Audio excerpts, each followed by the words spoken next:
Hello दोस्तों, जय हिंद। उम्मीद है आप सब मस्त होंगे और अपनी पढ़ाई में व्यस्त होंगे। आज आप सभी को प्रैक्टिस नंबर 16वां करा जाएगा, जो कि एक रिवीजन क्लास है। यानी जितने भी पूरे हफ्ते में हम लोग जो भी क्वेश्चन देखे हैं उन सभी का एक रिवीजन रहेगा, ताकि आप जो 6 दिन में पढ़ाई किए हैं उसका एक दिन में कंप्लीट इसका रिवीजन हो पाए। क्योंकि आपको भी पता है कि मैथ का जितना ज़्यादा रिविजन करेंगे, जितना ज़्यादा प्रैक्टिस करेंगे, उतना वो हमें जल्दी याद रहता है। कहाँ? परीक्षा हाल में, एग्जाम हाल में आपको याद रहता है और आप तुरंत क्वेश्चन सॉल्व कर लेते हैं, है ना। तो आते हैं पहला क्वेश्चन देखते हैं। तो देखते हैं पहला क्वेश्चन क्या, और ये सब के सब आपको पिछले हफ्ते में, यानी इस हफ्ते में आपको पूरे बताए जा चुके हैं सभी के सभी क्वेश्चन, और उसी टाइप के क्वेश्चन हैं। तो जल्दी जल्दी रिवीजन करेंगे, आप जल्दी जल्दी आंसर दीजिए और हम जल्दी जल्दी क्वेश्चन भी बताते रहेंगे, ठीक ना। तो देखिए पहला क्वेश्चन, देखिए क्या करा है। धातु के 3 ठोस गोले जिनकी त्रिज्या 1 सेंटीमीटर, 6 सेंटीमीटर और 8 सेंटीमीटर है, इसको पिघलाया जा रहा है। इसका मतलब आपको हम पहले ही बोले थे कि पिघलाने वाले पर कुल 2 सवाल बनते हैं। कितने? 2 सवाल। एक बनता है संख्या पूछता है और एक त्रिज्या या ऊंचाई या ऐसा कुछ सवाल पूछता है, ठीक है ना। तो संख्या कैसे बताते हैं? जब संख्या पूछना होता है, बताना होता है, तो बड़ा बटे छोटा करते हैं। और क्या? आयतन। पिघलाया किसको जाता है? हमेशा आयतन को पिघलाया जाता है। किसको पिघलाया जाएगा? आयतन को पिघलाया जाएगा। और त्रिज्या और ऊंचाई में जब पिघलाया जाता है तो आयतन पहला, यानी जिसको पिघलाया जाएगा उन दोनों को आयतन को बराबर करते हैं। ये आपका बेसिक कॉन्सेप्ट हो गया। अब देखते हैं हमको क्या किया जा रहा है। गोला की बात किया जा रहा है, तो गोले का पहले हम आयतन लिख लेते हैं। गोले का आयतन क्या होता है भैया? 4/3 पाई आर क्यूब ये होता है। और अगर बात करें यहाँ पर, देखिए हो क्या रहा है। एक छोटा गोला है, एक और गोला है और एक और गोला। इन तीनों गोलों को मिला करके एक बड़ा गोला बनाया जा रहा है। एक का त्रिज्या कितना दे रखा है भैया? एक का त्रिज्या दे रखा 1 सेंटीमीटर मान लेते हैं। दूसरे का कितना दे रखा है? 6 सेंटीमीटर। अब ये ना सोचिएगा कहाँ छोटा बनाया है ना, बस मान लीजिए 8 सेंटीमीटर। और इसी का एक कर आप पिघला करके एक बड़ा गोला बनाया जाए तो इसी की त्रिज्या ज्ञात करो हमको। तो जरा बताइए, इन तीनों का आयतन मिला करके ना चौथा बनाया जा रहा है, यही ना सच्चाई है। तो क्या हो जाएगा? पहले गोले का आयतन मान लेते हैं कि इसका अगर हम R1 त्रिज्या हो, इसका R2 हो और इसका R3 हो और इसका बड़ा वाला R हो मान लेते हैं। तो फार्मूला क्या बनता है? गोले का आयतन क्या हो जाएगा? यानी पहले की त्रिज्या यानी बड़े वाले की त्रिज्या, तो 4/3 पाई R क्या कर देंगे? क्यूब बराबर 4/3 पाई R1 क्यूब प्लस 4/3 पाई R2 क्यूब प्लस 4/3 पाई R3 क्यूब। 4/3 पाई 4/3 पाई हर जगह कॉमन कट जाएगा, यानी आपका क्या आ जाएगा? R क्यूब बराबर R1 cube plus R2 cube plus R3 cube आ जाएगा ना। तो R1 का मान कितना है? 1 का क्यूब 1 होता है। 6 का क्यूब कितना होता है? 216 होता है। 8 का क्यूब कितना होता है? 512। और इन सबको जोड़ेंगे तो कितना हो जाएगा आपका? ये आ जाएगा 2 6 8 1 9 2 और ये 5 2 7, यानी 729। और 729 किसका क्यूब होता है? ये R क्यूब का माना है ना। तो यहाँ से R की वैल्यू कितनी आ जाएगी आपकी? 9 सेंटीमीटर। यानी जो बड़ी त्रिज्या होगी 9 सेंटीमीटर, यानी बड़े गोले का त्रिज्या 9 सेंटीमीटर। तो ये देखे ना, पिघलाने वाले पर त्रिज्या वाला क्वेश्चन बना दिया कि नहीं बना दिया? बना दिया। पिघला करके गोला ही बना जा रहा है। हो सकता था इस गोले को, हो सकता था शंकु बना दिया जाता है, वहां पर शंकु की ऊंचाई दे देता, उसकी त्रिज्या पूछ लेता है, ये दे देता कि ये गोले का त्रिज्या 9 सेंटीमीटर है। यानी पिघलाने वाले पे खूब क्वेश्चन बनाए जाते हैं, ठीक ना। तो रहा इस सवाल को, तो पिघलाने वाले पर 2 सवाल पहले बनते हैं, संख्या और त्रिज्या पर, और उसके बाद से गोला में और शंकु में और बेलन में, इन सभी में क्वेश्चन बनते हैं, ठीक ना। और आयतन को पिघलाया जाता है। तो ये बात नोट करके लिख लीजिएगा, फार्मूला नोट करके लिख लीजिएगा। और अगर गोले का अगर वक्रपृष्ठ की बात करें तो नोट करिएगा 4 पाई R², ये वक्रपृष्ठ इसका होता है, ठीक है ना। चलिए, तो इसका आंसर आ गया आपको 9 सेंटीमीटर। अब अगला क्वेश्चन देखते हैं। क्वेश्चन में थोड़ा सा और स्पीड होनी चाहिए, है ना। करा 2 बेलन की त्रिज्याओं का अनुपात इतना, ऊंचाइयों का अनुपात इतना। जरा बेलन की बात लिखिए। बेलन का आयतन क्या होता है भैया? पाई R²। यह होता है। वक्रपृष्ठ क्या होता है? सब नोट करिए। वक्रपृष्ठ क्या होता है? 2 पाई RH। संपूर्ण पृष्ठ कितना होता है? संपूर्ण पृष्ठ की अगर बात करें तो 2 पाई R कोष्टक में H प्लस R होता है, ठीक ना। ये बेलन का हो गया। अगर बात करें यहीं पर शंकु का, तो शंकु का भी नोट करिएगा। शंकु का आयतन क्या होता है? 1/3 पाई R² H होता है। अगर इसका वक्रपृष्ठ की बात करें तो वक्रपृष्ठ कितना होता है? ये होता है पाई R L होता है। अगर संपूर्ण पृष्ठ की बात करें तो संपूर्ण पृष्ठ कितना होता है? पाई R कोष्टक में L प्लस R होता है। अगर यहीं पर बेलन की बात करें तो बेलन का भी फार्मूला हम लिखवाए हैं। सॉरी, बेलन का तो हो ही गया ना। गोले का अगर बात करें, गोले का आयतन कितना होता है? 4/3 पाई R क्यूब लिखिएगा, है ना। वक्रपृष्ठ अभी बोले हैं, वक्रपृष्ठ कितना होता है? वक्रपृष्ठ होता है 4 पाई R²। अब देखिए इस पर जो सवाल बनते हैं वो कैसे बनते हैं। पहला जो इसमें अनुपात वाला क्वेश्चन है इसको लगा लिया जाए। अनुपात वाला क्वेश्चन देखिए जब भी कहेगा ना तो ध्यान दें ये हमेशा दो लोगों की बात करेगा। कितने लोगों की? दो लोगों की। अगर बेलन पर बनाएगा तो दो बेलन रहेगा, शंकु पर बनाएगा तो दो शंकु रहेगा, गोले पर बनाएगा तो दो गोला रहेगा, ठीक ना। इसमें क्या दे रखा है? त्रिज्याओं का अनुपात। देखिए R1 अनुपात R2 का मान दे रखा है 2:3 और H1 अनुपात H2 का मान दे रखा है कितना है? 5:3, ये है ना। बस अब देखिए आयतन क्या होता है? गोले का आयतन। गोले का आयतन में ही अनुपात पूछ रहा है तो गोले का आयतन क्या होता है? पाई जो नियतांक है ना उसको हटा दीजिए, मतलब जो इसका मान फिक्स है उसको हटा दीजिए, यानी पाई को हटा दीजिए तो R² बचेगा ना। तो R² है ना तो इन लोगों का भी स्क्वायर हो जाएगा, यानी 2/3 का स्क्वायर हो जाएगा। गुणे H है तो H पर 1 का घात है तो 5/3 पर 1 का घात रहेगा। बस इसी को सॉल्व कर लीजिए, कितना हो जाएगा? 4/9 गुणे 5/3, 4 5 20 बटा 9 3 27, 20:27 ये हो जाएगा आपका आयतन। और यही अगर क्वेश्चन अगर शंकु पर पूछ दे और तो शंकु का अगर यही दिया रहा है तो इसका भी कितना हो जाएगा? इसका भी आयतन वही आ जाएगा। अगर ये त्रिज्या पर देता है कि त्रिज्या का अनुपात गोले का अगर देता है R1 और अनुपात R2 2:3 है तो इनके आयतनों का अनुपात बताओ तो कितना हो जाएगा जरा बताइए। ये क्यूब, ये कितना है? क्यूब, हाँ ये स्क्वायर है, ठीक है। हाँ क्यूब है ना तो कितना हो जाएगा? 4/3 पाई का कोई वैल्यू नहीं है यहाँ पर जब हम अनुपात वाला क्वेश्चन निकालते हैं। और R1 अनुपात R2 कितना हो जाएगा? ये 2:3 तो इसका क्यूब हो जाएगा 8:27। ये सब क्वेश्चन बनते हैं, ये अनुपात वाले पर क्वेश्चन बनते हैं, ठीक ना। परसेंटेज वाले पर क्वेश्चन बनते हैं। अगर परसेंटेज बढ़ाया जाए यानी परसेंटेज अगर बढ़ाने वाले पर क्वेश्चन बनता जाए तो पहला क्वेश्चन नोट करिएगा।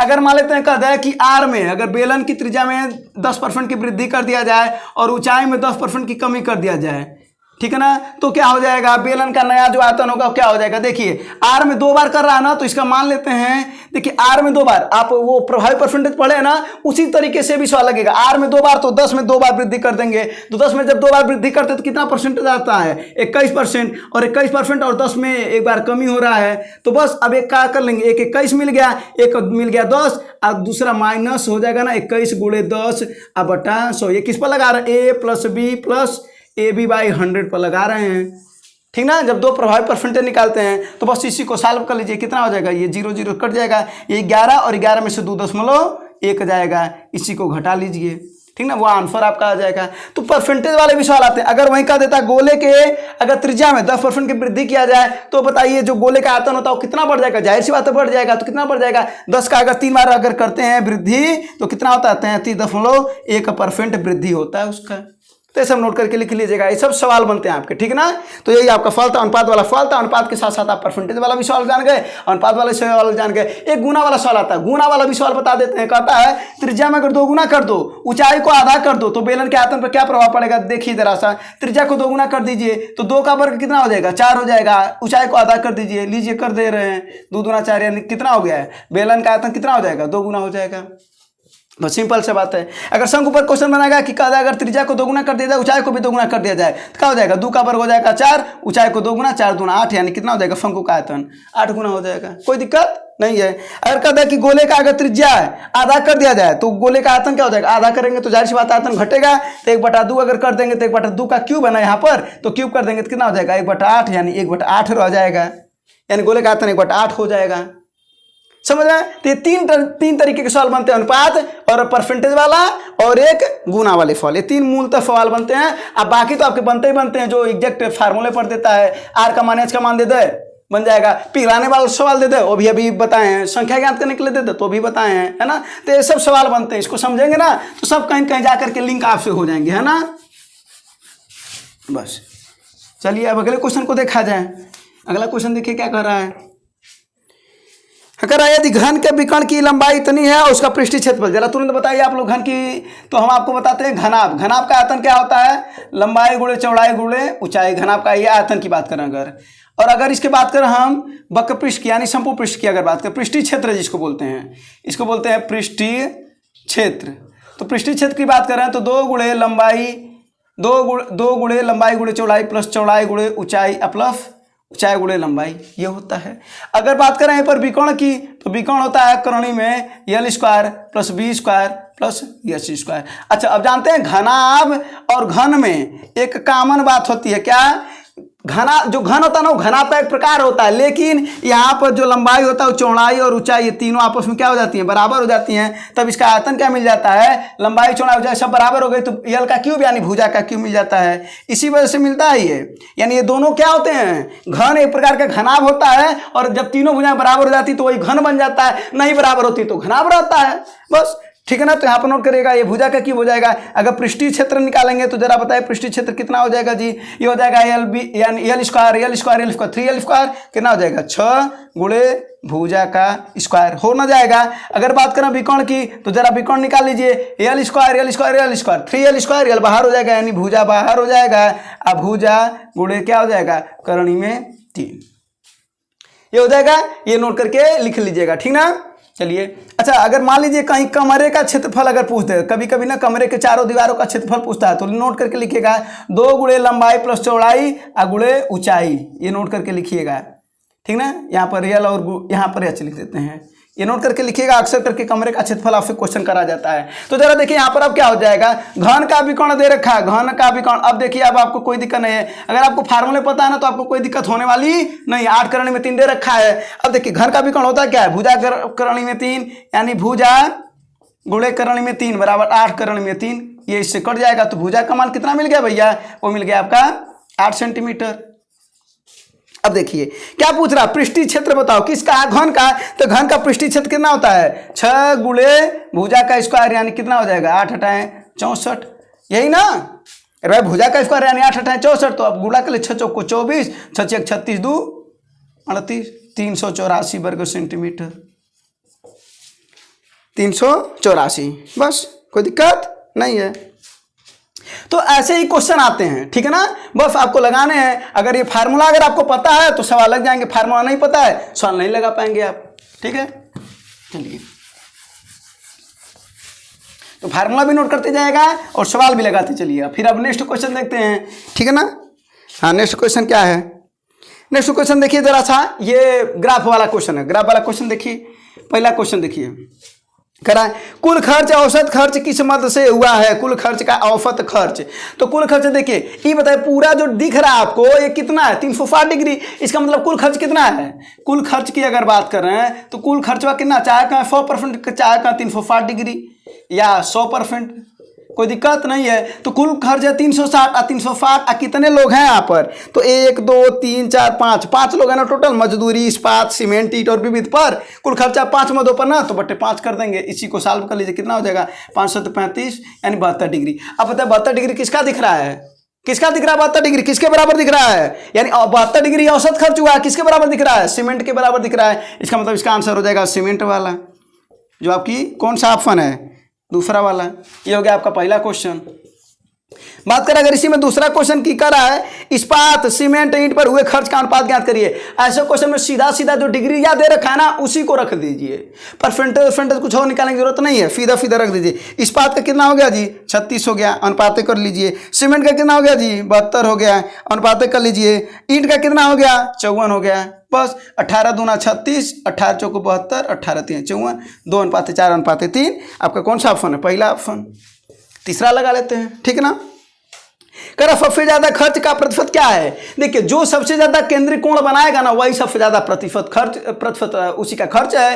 तो सबसे ज्यादा केंद्रीय कोण क्या बना रहा है, देखिए जरा सा विविध बना रहा है, विविध बना रहा है ना। अब विविध कितना बना रहा है 108 डिग्री, कितना 108 डिग्री। और 108 डिग्री को कैसे निकालते हैं, 108 बटे 360, क्योंकि कुल डिग्री है 360, 108 बन रहा है, अगुड़े 100% में बदल देंगे, कितना हो जाएगा 0 0 कट जाएगा, 18 दूना 36, 18 चके 108, 2 पच्चे 10 6 पच्चे 30% हुआ ना। ये तीसरा वाला हो गया, यानी तीसरा 30% इसका आंसर होगा। अभी ना देख करके मार दीजिएगा, 60% सबसे ज्यादा दिख रहा है तो 60 मार दीजिएगा। अरे भैया तो सबसे ज्यादा केंद्रीय कोण बनाएगा वो ना मारेंगे, हाँ तो कितना बना रहा है 108 डिग्री बना रहा, तो वह वाला होगा आंसर। अगला वाला देखिए करा कुल खर्च का कितना भाग मजदूरी में खर्च हुआ है, मजदूरी में कितना खर्च हुआ हो 90 डिग्री ना, तो 90 कुल खर्च कितना है अभी अभी बताया 360 डिग्री, तो 360 डिग्री इसको काट देंगे, 1/4 भाग खर्च हुआ है, 1/4 भाग खर्च हुआ। अगर पूछता क्या कितना नहीं खर्च हुआ इसमें मजदूरी में, तो 3/4 नहीं खर्च हुआ है मजदूरी में, ठीक ना। ये हो गया चौथा क्वेश्चन आपका। अगर बात करें पर पांचवा क्वेश्चन की, पांचवा क्या कर रहा है, इस्पात और ईंट पर हुआ कुल खर्च। तो इस्पात पर कितना है भैया, इस्पात पर 36 और ईंट पर है 54, तो 36 और 54 को जोड़ लीजिए, ये कितना आ गया आपका 4 6 10 और 5 3 8 1 9 90 हो गया। कुल कितना कर रहा 360 का परसेंटेज पूछ रहा है, यानी कुल परसेंटेज कुल कितना हो रहा है, कितना खर्च हो रहा है। तो ये कितना बार में कट जाएगा 4 और ये 25, यानी कितना आ गया 25%। बस सबका आंसर आपको मिल गया ना। तो इसमें ध्यान क्या देना है, अगर परसेंटेज पूछेगा तो सीधा सीधा क्या करना है, कुल है 360 और जो डिग्रियां दे रखा है ऊपर अब बटे 360 गुणे 100 परसेंटेज में सब बदल जाएगा, जितना चाहे 100 परसेंटेज में बदल सकते हैं। अगर ये दिया रहता कि कुल मद का जो खर्च 10,000 रुपया दे देता है और तब ज्ञात करने के लिए कहता है, तो मान लेते हैं कि कोई मद जैसे सीमेंट का ही मान लेते हैं ज्ञात करते हैं, एक ठो बता दे रहे हैं आप समझ जाएंगे। सीमेंट का कुल मद कितना है 72 है, तो 72 बटे 360 कर लीजिए। अब मान लीजिए कहता कि 10,000 रुपया खर्च है, तो कोई दिक्कत नहीं 10,000 रुपया लगा दीजिए आगे। बस ये कितनी बार में कट जाएगा, ये 5 बार में कट जाएगा, ये तो यानी 2,000 रुपया सीमेंट पर खर्च हो जाता है। समझे ना, परसेंटेज निकालने की यहाँ पर जरूरत नहीं है, क्योंकि डिग्रियां ही ऑलरेडी देखा जाए परसेंटेज है, अर्थात 100% बराबर 360 डिग्री, ये नोट करिएगा। ठीक है, बस तो ये भी आपके 5 क्वेश्चन सॉल्व हो गए। ठीक है, चलिए अब इसके बाद से आप अगला क्वेश्चन देखते हैं। और ऐसे भी क्वेश्चन आपकी एसएससी की परीक्षाओं में पूछे जाते हैं, है ना। हाँ, जरा अगला देखिए क्या करा, ए है और एक लोग बी हैं, 2 लोग हैं। करा एक काम को 6 दिन में करता है, अच्छी बात है, ये 6 दिन में काम कर रहा है। और पूछ रहा है ए 25%, बी ए से 25% अधिक कुशल है। कौन कुशल है, बी ए से अधिक कुशल है। तो बी अधिक कुशल है, तो बी अगर ए से अधिक कुशल यानी ए अगर 100 तो ये हो जाएगा 125, क्योंकि ए से कुशल है ना, तो जो कम कुशल होता है ना उसको 100 मान लेते हैं। तो ये हो गया 100, आई ज्यादा है 25% तो 125 हो गया। आई 6 दिन में काम कर रहा है, पूछ रहा है कितने दिन में काम करेगा, तो क्या दिक्कत हो 6 गुणे 100 अब बराबर क्या कर देते हैं, मान लेते हैं कितने दिन में काम करता है डी दिन में, और 125 कर लेंगे। बस 25 चौको 100, 25 पचे 125, कितना हो जाएगा 6 चौको 24 अब बटा 5 बराबर डी। इसी को सॉल्व कर लेंगे तो 4 फई 4 बटा 5 दिन आ जाएगा आपका आंसर। कोई दिक्कत बिल्कुल भी नहीं है। अगर इसी सवाल में अगर कह देता 25% कम है बी, अगर ये भी तो कह सकता था ना कि बी ए से 25% कम है, तब सवाल क्या बन जाता, तब सवाल बन जाता ए और बी। तो ये 100 अगर होता तो कम है, अगर 25% तो 75 हो जाता। तब अगर 6 दिन में करता क्या हो जाता, 6 गुणे 100 अब बराबर 75 गुणे कितना भैया दिन, तो कितना हो जाएगा 25 3 75, 25 चौको 100, 3 दूना 6, 6 दूना 12 दिन, तब 12 दिन लगता है। ठीक ना, तो ये ध्यान देना है। इसमें 2 सवाल बना सकते हैं, अधिक वाले पर भी और कम वाले पर भी, और कार्यकुशल वाला क्वेश्चन आप में पूछा जाता है, तो इसका भी आंसर आपको मिल ही गया। आप आंसर देते रहिए जैसे दे रहे हैं ना। हाँ, अगला जरा वितत अनुपात देखिए क्या होता है। तो सबसे पहले हम आपको बता दें कि मान लेते हैं ए बी सी और डी, अगर ये सब एक अनुपात में है, एक समानुपात में है, तो देखिए क्या होता है, ये ए बटा बी बराबर सी बटा डी। इसमें बात को समझिएगा, ये है पहला अनुपात और ये है दूसरा, ये है तीसरा और ये है चौथा।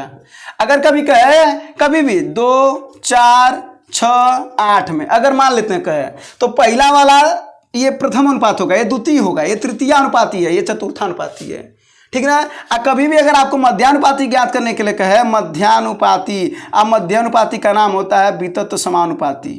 अब आपको कोई दिक्कत नहीं होगा, आप सवाल लगाइए तुरंत। ठीक ना। तो कैसे करते हैं, तो हम करते ए बटा यक्स बराबर यक्स बटा पी मान लेते हैं। तो यहीं पर आ जाता तिरछी तिरछा गुणा कर लेते हैं, तो क्या हो जाएगा एक्स स्क्वायर बराबर ए बी, तो यक्स बराबर करनी में ए बी। बस अब निकाल लीजिए। अब क्या करा, अब देखिए यहाँ पर बस कैसे लिखा है उसको देखिए। ये हो गया, अगर कहता ना कि 2 और किसका 8 का मध्यानुपाती ज्ञात करो, तो क्या कर लेते हैं इसको, करणी में 2 गुणे 8 यानी करणी में 16, तब आपका आंसर आ जाता 4 आ जाता। लेकिन यहाँ पर ऐसा नहीं पूछ रखा है, तो जरा देखिए क्या पूछ रखा है, 18 यक्स और 50 है। ये वितत समानुपात में तो देखिए कैसे लिखेंगे, 18 बटा यक्स, और ये वितत समानुपाती मतलब अभी बोला ना, देखिए वितत समानुपाती को कैसे लिखें जरा देखिए, जो यहाँ पर है वो यहाँ पर होगा, यानी यक्स बटा 50। बस अब क्या हो जाएगा, यक्स स्क्वायर बराबर 18 गुणे 50, इसको लिख सकते हैं 9 गुणे इसमें 2 गुणे ये 2 गुणे 25 है। बोलिए कोई दिक्कत नहीं है। तो यक्स बराबर जब करणी में आएगा तो 9 से बाहर निकलेगा 3, इससे बाहर निकलेगा 2 और इससे बाहर निकलेगा 5, कितना हो जाएगा 3 दूना 6 पच्चे 30। ये आपका वितत समानुपाती मतलब यक्स की वैल्यू है 30 अगर वितत समानुपात में है। तो ये सब नोट करिएगा। तृतीय समानुपात पूछे इसका मतलब तृतीय वाला पूछ रहा है, ठीक ना, तो बाकी 3 दिया रहेगा, तो ये नोट करिएगा, ठीक ना। अगर नाम ही आपको नहीं समझ में आएगा ना तो आप सवाल का लगा होगा नहीं पाएंगे, ठीक है। चलिए ये हो गया। अब अगले क्वेश्चन पर चलते हैं। अगला क्वेश्चन देखिए क्या कह रहा है। अगला क्वेश्चन देखिए कह रहा है, एक नौका कुछ दूरी तक धारा के प्रतिकूल और धारा के अनुकूल की बात हो रही है। मान लेते हैं कि नाव की चाल है, नाव की चाल अगर माना यक्ष है, नाव की चाल यक्ष मान लेते हैं, धारा की चाल मान है वाई, धारा की चाल क्या मान है वाई मान लेते हैं, वाई किलोमीटर प्रति घंटा। ठीक है, तो ये बताइए अगर अनुकूल, अनुकूल को ही हम कहते हैं आने में लगा जो चाल है, यानी आने में अनुकूल क्या होता है, दोनों को जोड़ लेते हैं, दोनों को क्या करते हैं जोड़ लेते हैं। प्रतिकूल का करते हैं महाराज, प्रतिकूल में दोनों को घटा देते हैं, इसमें कोई दिक्कत रत्ती भर का नहीं है। और चाल बराबर क्या होता है, चाल बराबर होता है दूरी बटा समय। और एक चीज आपको पता है कि जो चाल होता है वो समय का क्या होता है उल्टा होता है, कोई दिक्कत बिल्कुल भी नहीं है। अब देखिए क्या कह रहा है, अब कह रहा है एक नौका कुछ दूरी को धारा के प्रतिकूल जाने में की तुलना में नीचे की ओर जाने में आधा समय लेता है। या नीचे जब जा रहा है तो आधा समय ले रहा है, ऊपर जा रहा है तो पूरा समय ले रहा है। इसका मतलब है कि जब प्रतिकूल में जा रहा है यानी x माइनस वाई, मान लेते हैं दूरी d है, तो यहाँ पर समय जो लग रहा है ये ज़्यादा लग रहा है ना, क्योंकि 2 गुना ज़्यादा समय लेगा ना, प्रतिकूल में ज़्यादा समय लगेगा।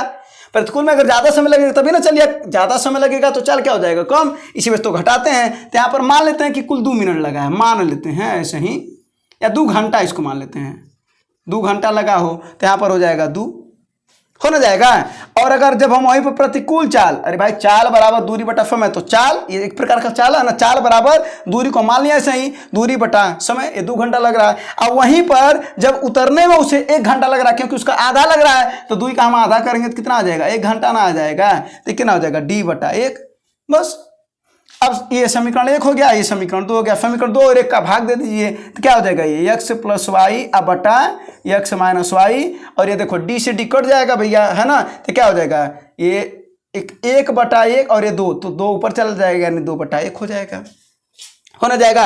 अब यहाँ पर देखिए आपको क्या करना, तिरछी तिरछा गुणा कर लीजिए या तो कंपोनेंडो एंड डिविडेंडो रूल लगा लीजिए। कंपोनेंडो डिविडेंडो रूल क्या कहता है, देखिए अगर एक बार हम जोड़ेंगे अर्थात एक बार हम ऐसे करेंगे, देखिए जोड़ रहे हैं, और एक बार हम घटाएंगे उसी से, समझ लीजिएगा कंपोनेंडो डिविडेंडो, तो ये इधर भी हम वही कमा करेंगे यानी 2 प्लस 1 अब बटे 2 माइनस कर देंगे। अब देखिए वाई से वाई कट जाएगा, यहाँ पर x से x कट जाएगा, तो ऊपर क्या है x 2x, नीचे क्या है y और माइनस माइनस का गुणा प्लस 2y बराबर 2 और 1 3, 2 में से 1 जाए 1, ये 2 से 2 कट जाएगा, कितना आया जी अनुपात 3:1, नाव का 3 और धारा का 1, कोई दिक्कत नहीं। तो ऐसे भी सवाल आप लगा सकते हैं, तो ये बात यहाँ पर नोट करके लिख लीजिएगा। और यहाँ पर एक बात और बताते हैं कि अगर नाव का चाल दिया रहा है, धारा की चाल दिया रहा था, अनुकूल और प्रतिकूल तो यहाँ तक कर लेंगे। मान लीजिए 3 दिया है, आई 2 दिया है, तो 3 2 ये 5 हो जाएगा, 3 में 2 जाइए 1 हो जाएगा, है ना। लेकिन अगर ये दोनों दिया रहा है तब नाव की पूछे तो ध्यान रखिएगा, नाव की अगर ज्ञात करना अनुकूल दे रखा हो, जैसे अनुकूल मान लेते हैं 8 दिया हो, अब प्रतिकूल दे रखा हो मान लेते हैं आपका 4 दे रखा हो, ठीक ना, तब पूछा नाव की चाल, तो जानते हैं क्या करते हैं, अनुकूल प्लस प्रतिकूल इन्हीं दोनों का आधा कर देते हैं। तो बताइए जरा कितना हो जाएगा, आंसर बताइए। आज जब ये धारा का ज्ञात करते हैं ना, तो अनुकूल में से प्रतिकूल को घटा देते हैं और इसी को आधा कर देते हैं, बस ये मिल जाता है। इसका मतलब है अगर हमको नाव का ज्ञात करना, अनुकूल और प्रतिकूल दे रखा है तो 8 दे रखा है और 6 दे रखा है, 4 दे रखा है, 8 4 12 अब 12 बटा 2 यानी नाव की चाल कितना आ जाएगी 6 किलोमीटर प्रति घंटा। धारा की चाल ज्ञात करनी हो तो 8 में 4 जाए 2 4 और 4 बटा 2 अर्थात 2 किलोमीटर प्रति घंटा, ठीक ना। तो ये इतना नोट कर लीजिएगा, ये फार्मूला जो है नोट कर लीजिएगा, ठीक है। चलिए और याद रखिए रहिएगा कि चाल क्या होता है, चाल और समय में उल्टे का संबंध होता है, और वहीं से ये सवाल लगा है। तो नोट करेगा कि ये इसका मतलब होगा कि जो प्रतिकूल में जो समय लगता है, जो प्रतिकूल में समय लगता है वो अनुकूल वाले का समय इसको दे दिया जाता है और अनुकूल वाले का समय प्रतिकूल वाले को दे दिया जाता है, वही यहाँ पर हुआ है, ठीक है।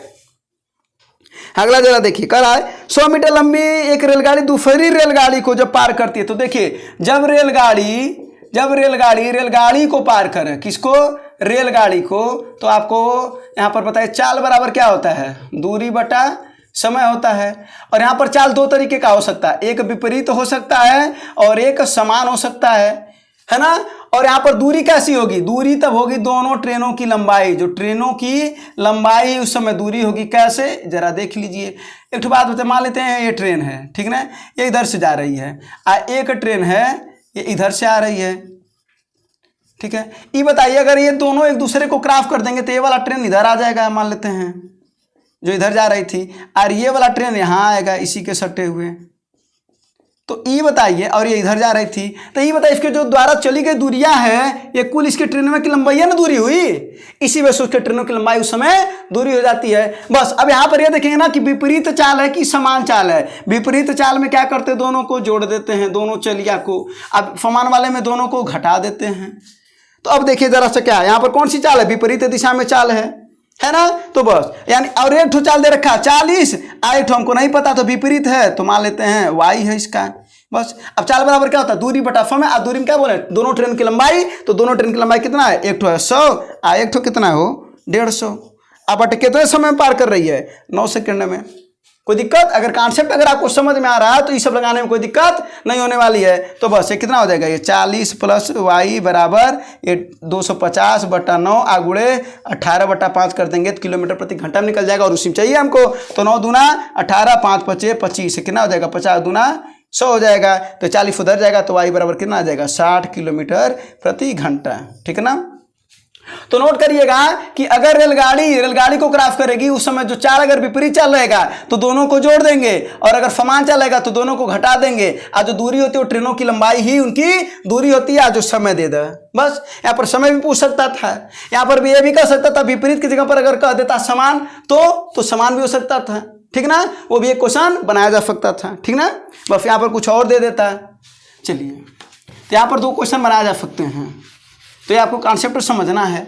और कभी कुछ सवाल में ऐसा होता है ना कि जो ट्रेन होता है वो व्यक्ति को पार कर रहा होता है, पोल को पार कर रहा होता है, उस समय ट्रेन की लंबाई केवल ट्रेन की लंबाई ली जाती है, केवल एक ट्रेन की। ठीक ना, बस चलिए अगले क्वेश्चन पर देखते हैं। देखिए, नल और टंकी वाला क्वेश्चन बताया गया था आपको। हमने आपको बोला था कि नल और टंकी वाले में हमेशा आपको ये ध्यान देना है कि कौन भर रहा है और कौन खाली कर रहा है, बस इतना ध्यान देना, और कुछ ज़्यादा ध्यान नहीं देना है। ठीक ना, अगर ये ध्यान दे दिया ना तो आपका आंसर आ जाएगा। देखिए पहले क्या करा, एक नल 30 मिनट में टैंक को खाली कर सकता है। देखिए खाली कर दिया ना, ये खाली कर सकता है। और दूसरा क्या कर रहा है, 45 मिनट में ये भर रहा है, 30 मिनट में खाली कर सकता है। दूसरा नल उसे 45 मिनट में खाली कर सकता है। देखिए ये दोनों खाली कर रहे हैं, तो 90 मिनट इन लोगों का एलसीएम हो जाएगा, यानी कुल काम हो जाएगा 90। कितना हो जाएगा, क्षमता निकाल लेंगे 3, और इसकी क्षमता कितनी हो जाएगी 2 हो जाएगी ना। अब देखिए ये खाली करा तो इसका भी माइनस लगाएंगे, ये खाली करा ये भी माइनस, ये चिन्ह क्यों कि इसका मतलब है खाली कर रहा है, तो दोनों खाली कर रहे हैं। कुल कम कितना है जी 90। आज दोनों को एक साथ खोल देंगे तो 3 दूँ 5 माइनस 5, इसी को काट देंगे तो कितना आ जाएगा 18 माइनस 18, यानी माइनस का मतलब खाली कर देंगे कितने देर में 18 मिनट में। यानी जब दोनों एक साथ खोलेंगे तो क्या 18 मिनट में इसको खाली कर देंगे। बस इसका आंसर आ गया आपको 18 मिनट। ठीक है, इसका आंसर ये भी दीजिए, अगर ये एक एक लोग खोल करके एक लोग खुला रहता और एक लोग भरता तो जो भरता है उसे हम प्लस कर देते हैं। ठीक ना, और जो खाली करता वो माइनस रहता है। बस चलिए हाँ, अगला क्वेश्चन देखिए जरा सा, कह रहा है 7, 10, 13 कौन सा पद 151 होगा। ठीक है ना, अब इसको समझिए।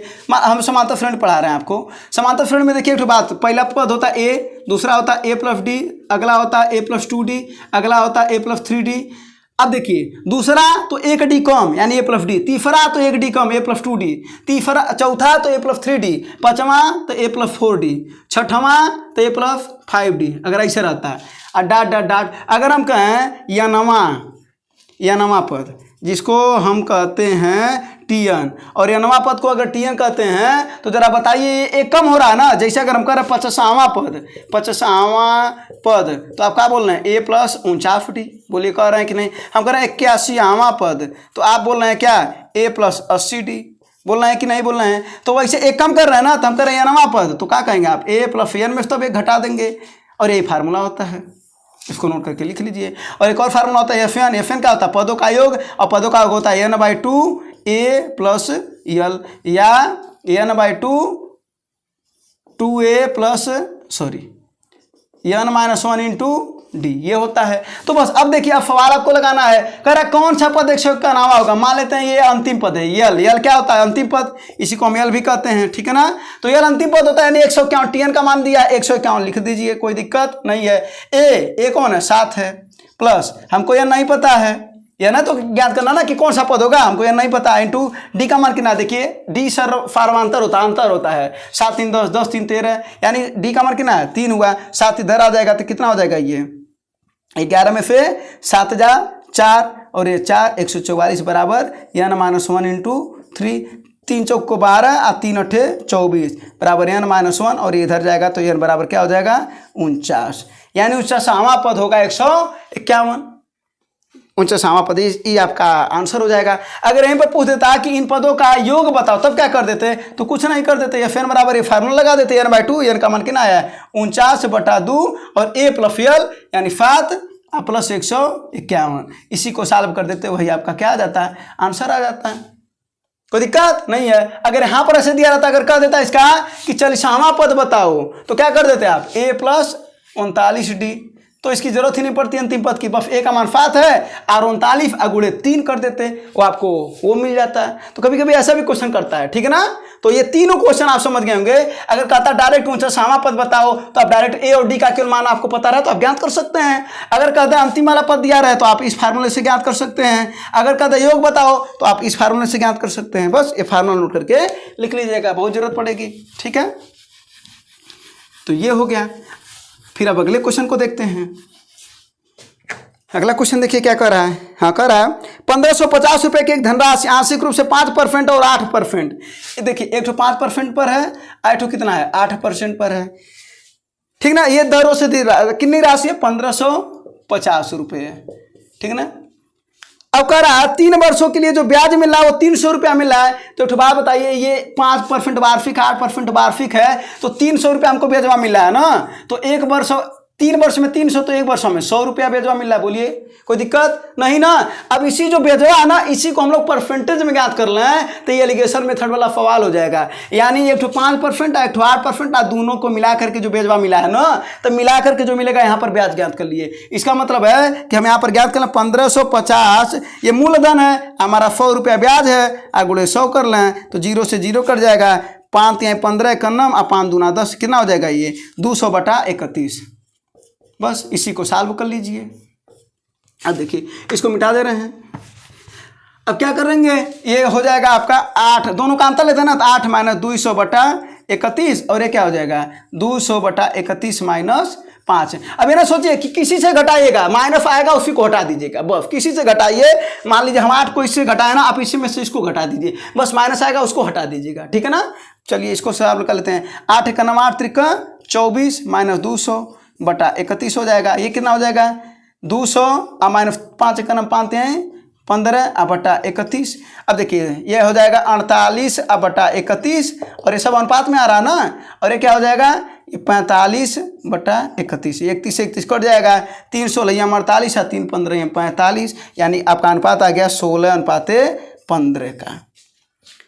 16:15 का आ गया। वो जो राशि थी, अगर राशि ज्ञात करना होता तो क्या कर लेते, राशि ज्ञात करेंगे तो 16 बटा कितना हो जाएगा ये 31 गुणे 1550, ये आपका पहला राशि हो जाएगा।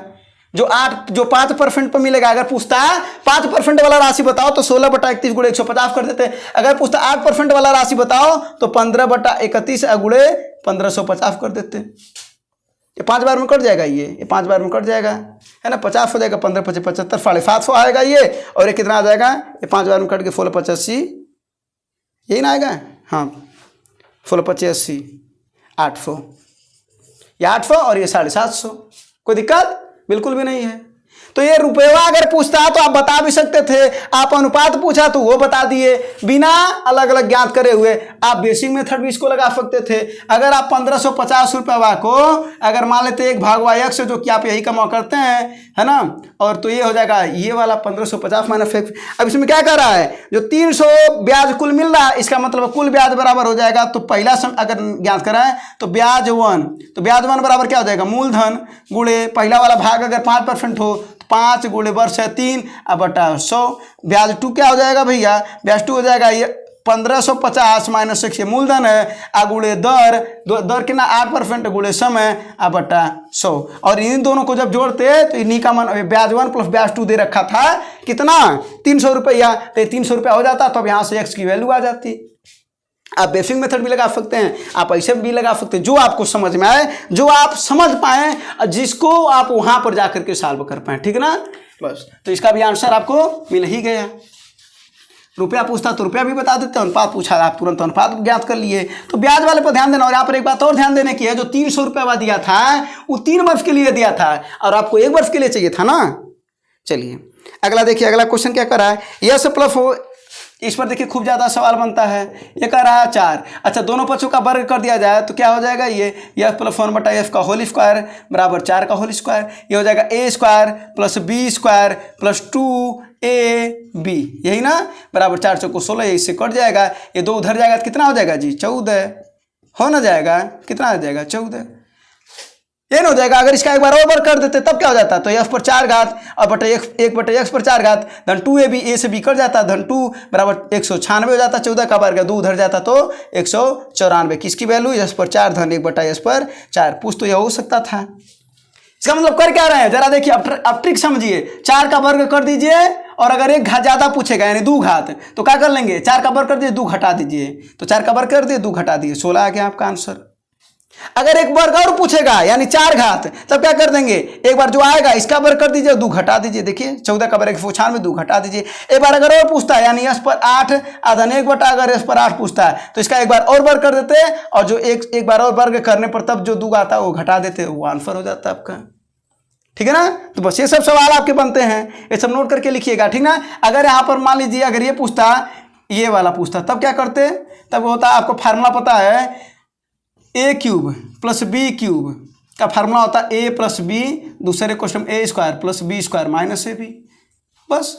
अब देखिए a प्लस b का मान पता है आपको, a square plus b square का मान कहाँ से ये पता है आपको 14, अब माइनस ab माने वो कट ही जाएगा, तो a प्लस b का मान अगर यहीं पर पूछ दिया होता है यानी इसका, तो इसको लिख सकते हैं f प्लस 1/f और s square plus 1/s square minus 1, ये लिख सकते हैं। इसका मान कितना है जी 4 है ना, और इसका मान कितना है 14, और 14 में से 1 हज़ार 13, तो 13 चौको 52 आपका आंसर आता, अगर ये पूछा होता तो। सवाल कुछ भी पूछ सकता है, ठीक है ना। तो इसमें टोटल आपके 3-4 सवाल हो गए, बस आपको समझ में आने चाहिए, है ना।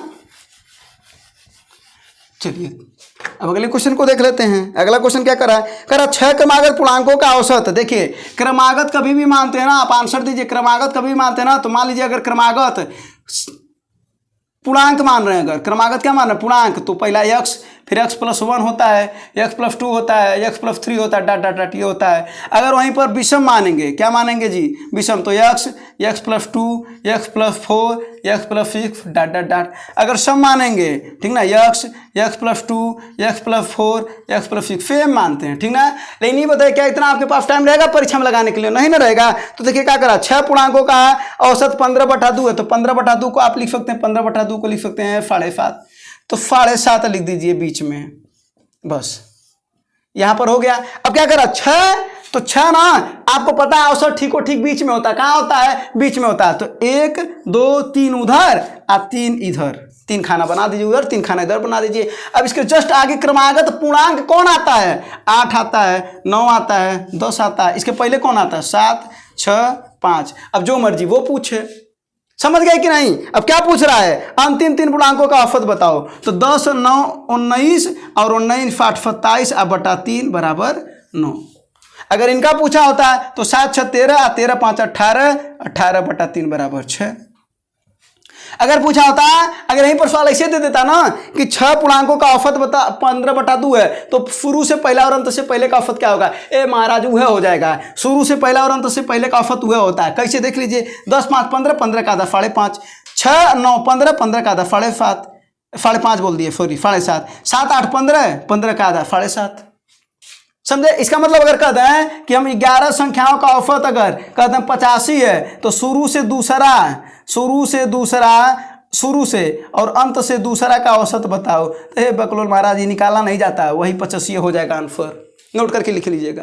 यानी 11 संख्याओं का अगर औसत 85, तो शुरू से दूसरा अंत से दूसरे का औसत 85, शुरू से तीसरा अंत से तीसरे का औसत 85, शुरू से चौथा अंत से चौथे का औसत 85। सब ध्यान दीजिएगा, ये सब ध्यान देने वाली बात है, ठीक है ना। अगर वहीं पर कह देता है कि मान लेते हैं, अगर कह देता 5 सम संख्याओं का औसत, 5 सम संख्याओं का औसत अगर कहता 42 है, ठीक ना, क्या कहता 42 है, तो बड़ी संख्या और छोटी संख्या का योग बताओ। ए महाराज जी बताओ औसत कहाँ होता है बीच में, और ये सम संख्या है तो 2 उधर होगा और 2 इधर होगा, बस। अब अगला वाला क्या आ जाएगा, वो 44 और 46, इधर क्या आ जाएगा 40 और ये हो जाएगा 38। अब जो मर्जी वो करिए, कोई दिक्कत नहीं है। जोड़ पूछ रहा, जोड़ पूछिए, औसत पूछ रहा, औसत कुछ भी गुणा करने के लिए कहता है, पहले और अंतिम का गुणा बताओ, गुणा करके बताइए, कोई दिक्कत बिल्कुल में नहीं है। अगर कह दे 8 विषम संख्याओं का औसत, मान लेते हैं अगर कह देता 8 विषम संख्याओं का औसत कितना है, आपको कह देता है 14 है, मान लेते हैं कह देता है 14 है। तो देखिए 14 कहाँ होता है, बीच में। अब देखिए 8 है ना, तो 1 2 3 4 उधर, 1 2 3 4 इधर।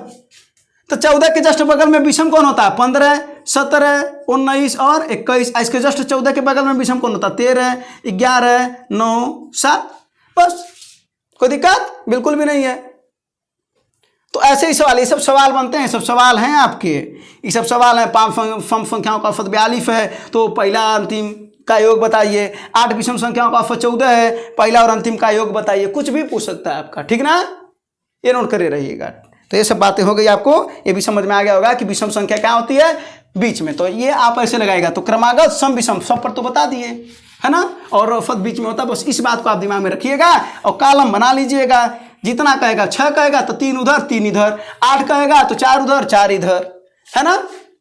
बस हाँ, अगला सवाल देखिए, कह रहा प्रथम 25 सम संख्याओं का योग बताओ। प्रथम 25 सम संख्याओं का योग पूछ रहा है, नोट करिएगा जरा सा। अगर प्रथम प्राकृतिक संख्याओं की बात करें, प्रथम प्राकृतिक संख्याओं का योग की बात करें, तो नोट करिएगा formula n two n plus 1/2, ये योग होता है, ठीक है ना। और यहाँ पर हम लिख देना औसत भी साथ साथ में। औसत क्या होता है, n हट जाता है, यानी n प्लस 1/2 हो जाता है। अगर लिखेंगे यहीं पर प्रथम प्राकृतिक संख्याओं के वर्गों का योग अगर बात करें, वर्गों का योग की बात करें, तो n into n plus 1 2n plus 1 बटा 6 हो जाता है। और यहाँ से एक n गायब हो जाएगा, तो n प्लस 1 2n प्लस 1 बटा 6, ये उसका औसत हो जाता है। अगर प्रथम माने 1 से शुरू करेंगे। अगर घनों की बात करें तो घनों का योग होता है n इंटू n प्लस 1/2 का होल स्क्वायर, नोट करिएगा। और यहाँ से एक n गायब हो जाएगा, तो एक n बचेगा ना, आप n प्लस 1 का होल स्क्वायर बटा 2 का वर्ग हो जाएगा 4। अगर बात करें विषम संख्याओं का योग, विषम संख्याओं का योग, विषम संख्या का योग, तो विषम संख्या का योग क्या होता है, n स्क्वायर। अगर औसत की बात करें तो n होता है। सम संख्याओं का अगर योग की बात करें तो ये होता है n इंटू n प्लस 1, ये क्या हो जाता है n प्लस 1, एक n गायब हो जाएगा।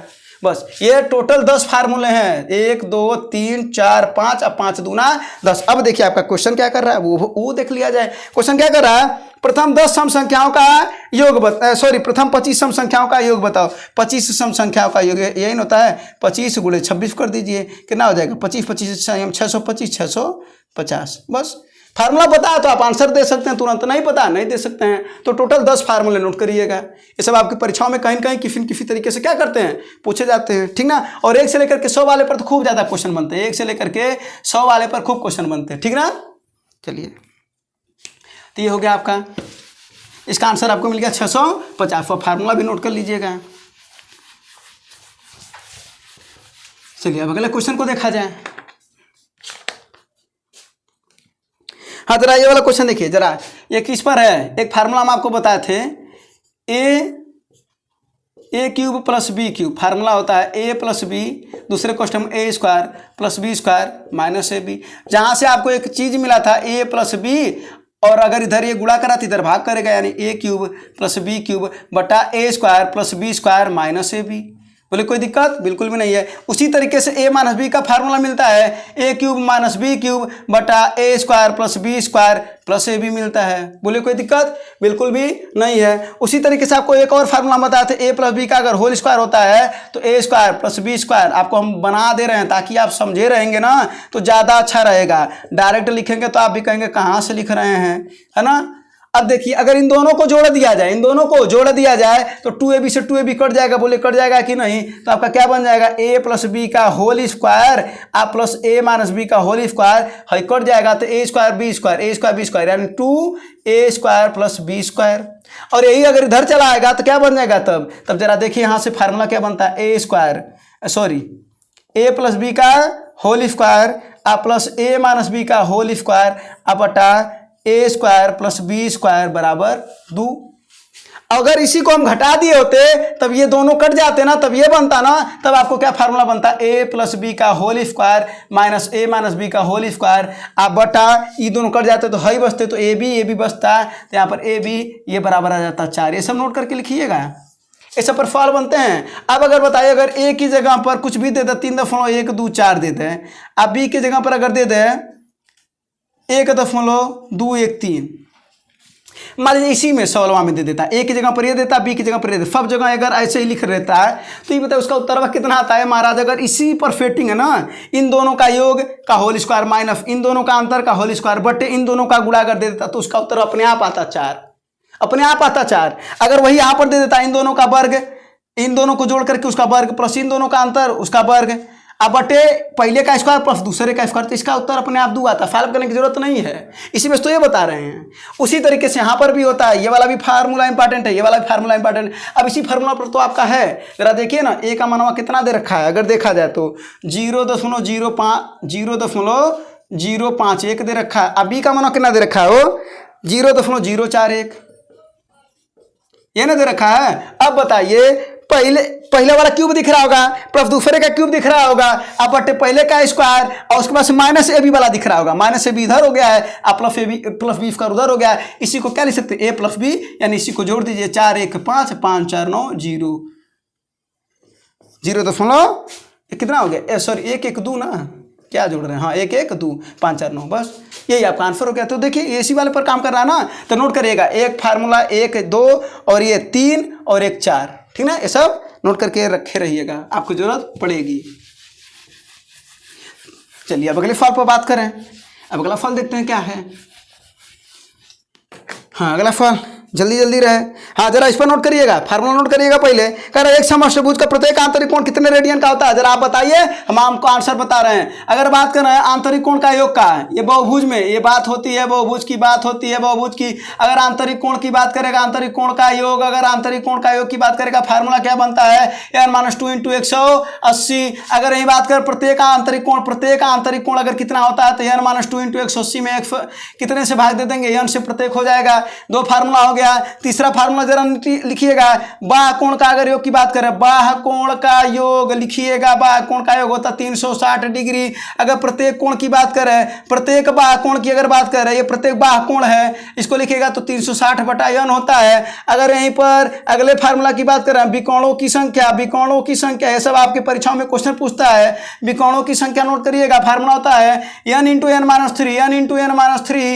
n-3 अब आते हैं अपने सवाल पर। सवाल क्या कर रहा है जरा सुनिएगा, कर रहा सम अष्टभुज, अष्टभुज माने भुजाओं की संख्या 8 है, n का मान है 8, कोई दिक्कत बिल्कुल भी नहीं है। क्या पूछ रहा, प्रत्येक आंतरिक कोण कितने रेडियन है, प्रत्येक आंतरिक कोण ये न फार्मूला है, तो n का मान कितना 8, यानी कितना हो जाएगा, ये 8 में से 2 जा 6 × 180 बटा 8, बस। अब इसको काट दीजिए, ये कितना हो जाएगा भैया, ये हो जाएगा आपका 2 चौक 4 दूना 2 चौको 8 और 2 तिहाई 6, 2 दूना 4 2 9 18 और 2 45 से कट जाएगा, 45 तिहाई कितना होता है 135 डिग्री। लेकिन देखिए इसको क्या लिख रखा है, पूछा रेडियन में ज्ञात करें। देखिए जब रेडियन में ज्ञात करेंगे ना तो π/180 कर देंगे, जब रेडियन में बदलना होगा, इसका मतलब होगा रेडियन में बदलने के लिए π/180 करते हैं, और डिग्री में बदलने के लिए 180/π करते हैं, ये नोट करिएगा, ठीक है ना, बस। तो यहाँ पर देखिए जो डिग्री है ना उसी में इतने का गुणा कर दिए, डिग्री में रेडियन में बदलने के लिए इतने का गुणा कर लेंगे। अगर हमको इसमें बदलना, जैसे कहा था 3π को बदलना, तो क्या कर देंगे इसमें 3π × 180/π, पाई से पाई कट जाएगा, 18 3 4 540 डिग्री, देखिए डिग्री में बदल गया। और वहीं पर देखिए पाई में कैसे बदल रहा है, तो क्या हो जाएगा, ये 5 से कट, कितने से कट जाएगा, ये कट जाएगा 45 से, 45 तिहाई 100 और 45 चौको है ना, यानी 3π/4, बस इसका आंसर आ गया 3π। ये वाला भी क्वेश्चन आपका हो गया। अब देखते हैं अगला क्वेश्चन, ठीक है ना, तो इसका आप फार्मूला नोट कर लीजिएगा, ठीक है ना। अगर फार्मूला आपको पता रहेगा ना तो सवाल लगाने में आपको कोई दिक्कत तो करनी होने वाली है। अब अगले क्वेश्चन को देखते हैं। अगला क्वेश्चन क्या कर रहा है कि एक दुकानदार किस अनुपात में 12 किलोग्राम प्रति किग्रा वाली 7 किलोग्राम प्रति किग्रा वाली चीनी के साथ मिश्रित करे कि मिश्रण का मूल्य 8 रुपया हो जाए। बहुत सा इजी बात है, लेकिन इसमें हम 3 सवाल आपको बताएंगे। मान लेते हैं एक चीनी 1 है और एक चीनी 2 है, ठीक है ना। तो चीनी 1 वाले का दाम कितना है, 12 रुपया है, और दूसरे वाले का कितना है, 7 रुपये। जब मिलाया जा रहा है तो कितना हो रहा है, 8 रुपया। कोई दिक्कत नहीं, अनुपात ज्ञात कर लीजिए, इसका अंतर 1 और इसका अनुपात अंतर 4, यही आपका अनुपात हो गया। ये हो गया पहला सवाल। दूसरा सवाल देखिए क्या कहता है, देखिए वो क्या बनेगा। अगर कह दे इसी पर कि जो 12 प्रश्न को पढ़ लेते हैं, कोई दुकानदार किस अनुपात में 12 रुपये प्रति किलोग्राम वाली 7 रुपये प्रति किलोग्राम वाली के साथ जब मिश्रित करे तो जो मिश्रण का मूल्य 8 रुपया हो लेकिन 20% का लाभ हो अगर कह दे रहा हो, तो जरा देखिए ये सब कुछ वही रहेगा, 12 रहेगा और ये 7 रहेगा और ये 8 में ना अब 20% का लाभ हो रहा है, तो 8 लाभ के रूप में था 20%, तो इसका हम क्या निकाल लेंगे हो, क्रय मूल्य अगर निकाल लेंगे तो ये देखिए 0 से 0 कर 4 दूना 8 और 4 3 12 यानी कितना हो जाएगा 20/3 हो जाएगा। तो यहाँ पर क्या हो जाएगा ये 20/3। अब इसको अंतर कर लेंगे। अब ये जो अनुपात आएगा ना वो उस चीनी का अनुपात होगा, ये तो अंतर ज्ञात कर लेंगे ना, ये 20/3 और 7 का, और यहाँ पर क्या हो जाएगा 20/3 और 12 का। माइनस होने जो रहेगा, बोले ना अभी कि जब माइनस आएगा ना तो उसको हटा लीजिएगा। तो यहाँ पर देखिए 3 × 21 और क्या हो जाएगा 21 में से भी जाए 1/3 माइनस हटा दीजिए, यहाँ हो जाएगा 12 × 36 और 36 में कितना हो जाएगा 16/3, 3 से 3 हट जाएगा यानी 1/16 आ गया। तो तब मिश्रण का जो अनुपात आएगा वो उन लोगों का 1/16 आएगा। अगर वहीं पर कर देना कि 20% हानि हो, देखिए इसका पहलवा हानि करा था 25% मान लेते हैं, कर देते हैं 25% क्या हो रहा हो हानि हो, तब देखिए 8 रुपया था और तब अगर 25% अगर हानि होने लगे तो कितना हो जाएगा ये 100/75 हो जाएगा, ये हो ना जाएगा। इसको 20 कर लेते हैं, 20 कर लेते हैं तो ये हो जाएगा 80 कट जाएगा ना, इससे इस वजह से 8 से 8 कट जाएगा तब 10 रुपये हो जाएगा। तब यहाँ पर जो 8 की जगह पर तब 10 आ जाएगा, तब देखिए क्या आ जाएगा 12 7 और 10, तब अनुपात देखिए 3 और ये कितना 2, तब 3:2 हो जाएगा। तो इसमें कुल कितने सवाल हैं 3 सवाल हैं। पहला सवाल जो आपका दे रखा है, दूसरा सवाल अगर वही मिश्रणों पर 20% का लाभ होने लगे, कितना है ये 20% का लाभ होने लगे तब आपका अनुपात आएगा 1/16। अगर उसी मिश्रणों पर 20% हानि होने लगे तब आपका अनुपात आएगा 3:2। बस लास्ट में वो थोड़ा सा इसमें ऐड कर देता है, ठीक है। तो इसमें कुल कितने सवाल हैं 3 सवाल हैं, ठीक है, ये समझ लीजिएगा। तो इसका आंसर आपका जो क्वेश्चन दे रखा था कितना आया, इसका कितना आंसर था आपका 1:4 था ना। हाँ, अगला क्वेश्चन देखते हैं। अगला क्वेश्चन देखिए क्या करा, x पर 1/4 प्लस x पर -1/4 बराबर 2। अगर कभी भी ना अगर ये इस पर कितना भी घात रहे, इस पर कितना भी रहे, अगर ये इसका मान दे रखा है 2 तो x की वैल्यू जो होती है वो हमेशा होती है 1। कितनी होती है 1। अब कुछ भी मान पूछा, अगर पूछता है x³ + 1/x³ का मान बताओ 1 + 1 अर्थात 2। अगर पूछता है x³ - 1/x³ का मान बताओ 1 - 1 अर्थात 0। अगर पूछता है x पर 100 घात + 1/x पर 100 घात, इसका मान बताओ 1 + 1 अर्थात 2। तो वैसे आपका क्या पूछ रहा है x पर 81 + 1/x पर 81 कितना आएगा 2। समझे कि नहीं। तो ये एकदम स्पेशल केस है और एक ठो लिख लीजिएगा इसका भी वैल्यू। अगर इन सभी का वैल्यू कभी भी x के रूप में अगर ऐसा 2 दे रखा हो तो हमेशा जो x और x की जो वैल्यू होती है वो होती है 1। और जो भी पूछा अगर पूछ देता है x³ + x² - 4x + 1 का वैल्यू बताओ तो क्या हो जाएगा 1 + 1 - 4 + 1 कितना हो जाएगा ये -1। तब इसका आंसर आता -1 अगर इसकी वैल्यू पूछता है। तो ये सब नोट करके लिखिएगा, ठीक ना। अगर इसकी वैल्यू अगर 2 दे रखा हो या इसकी वैल्यू अगर 2 दे रखा हो तो x की वैल्यू होती है 1। फिर जो पूछा आप उसका आंसर दे सकते हैं ना, बिल्कुल दे सकते हैं। तो इसका भी आपको मिल गया, ठीक है।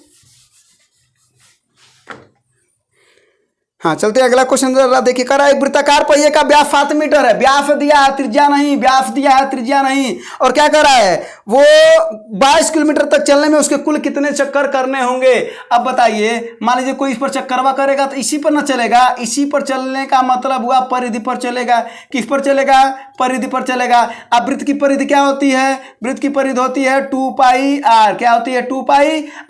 अब देखिए 2πr, तो वृत्त की परिधि हम निकालेंगे 2 × 22/7 गुणे r का मान। अब देखिए d बराबर होता है r/2, होता है कि नहीं होता है, सॉरी r बराबर होता है d/2, ये न होता है, यानी d का आधा। तो ई बताइए 7 व्यास है तो 7 का आधा कर लेते हैं, कोई दिक्कत नहीं है। 7 से 7 कट जाएगा, 2 से 2 कट जाएगा, यानी कितना आया 22 मीटर। इसका मतलब है कि एक चक्कर अगर कर रहा है, एक चक्कर कर रहा है तो उसको 22 मीटर जाना है, 22 मीटर वो जा रहा है, और कुल उसको जाना 22 किलोमीटर। कितना जाना 22 किलोमीटर, अर्थात 22 × 1000 मीटर।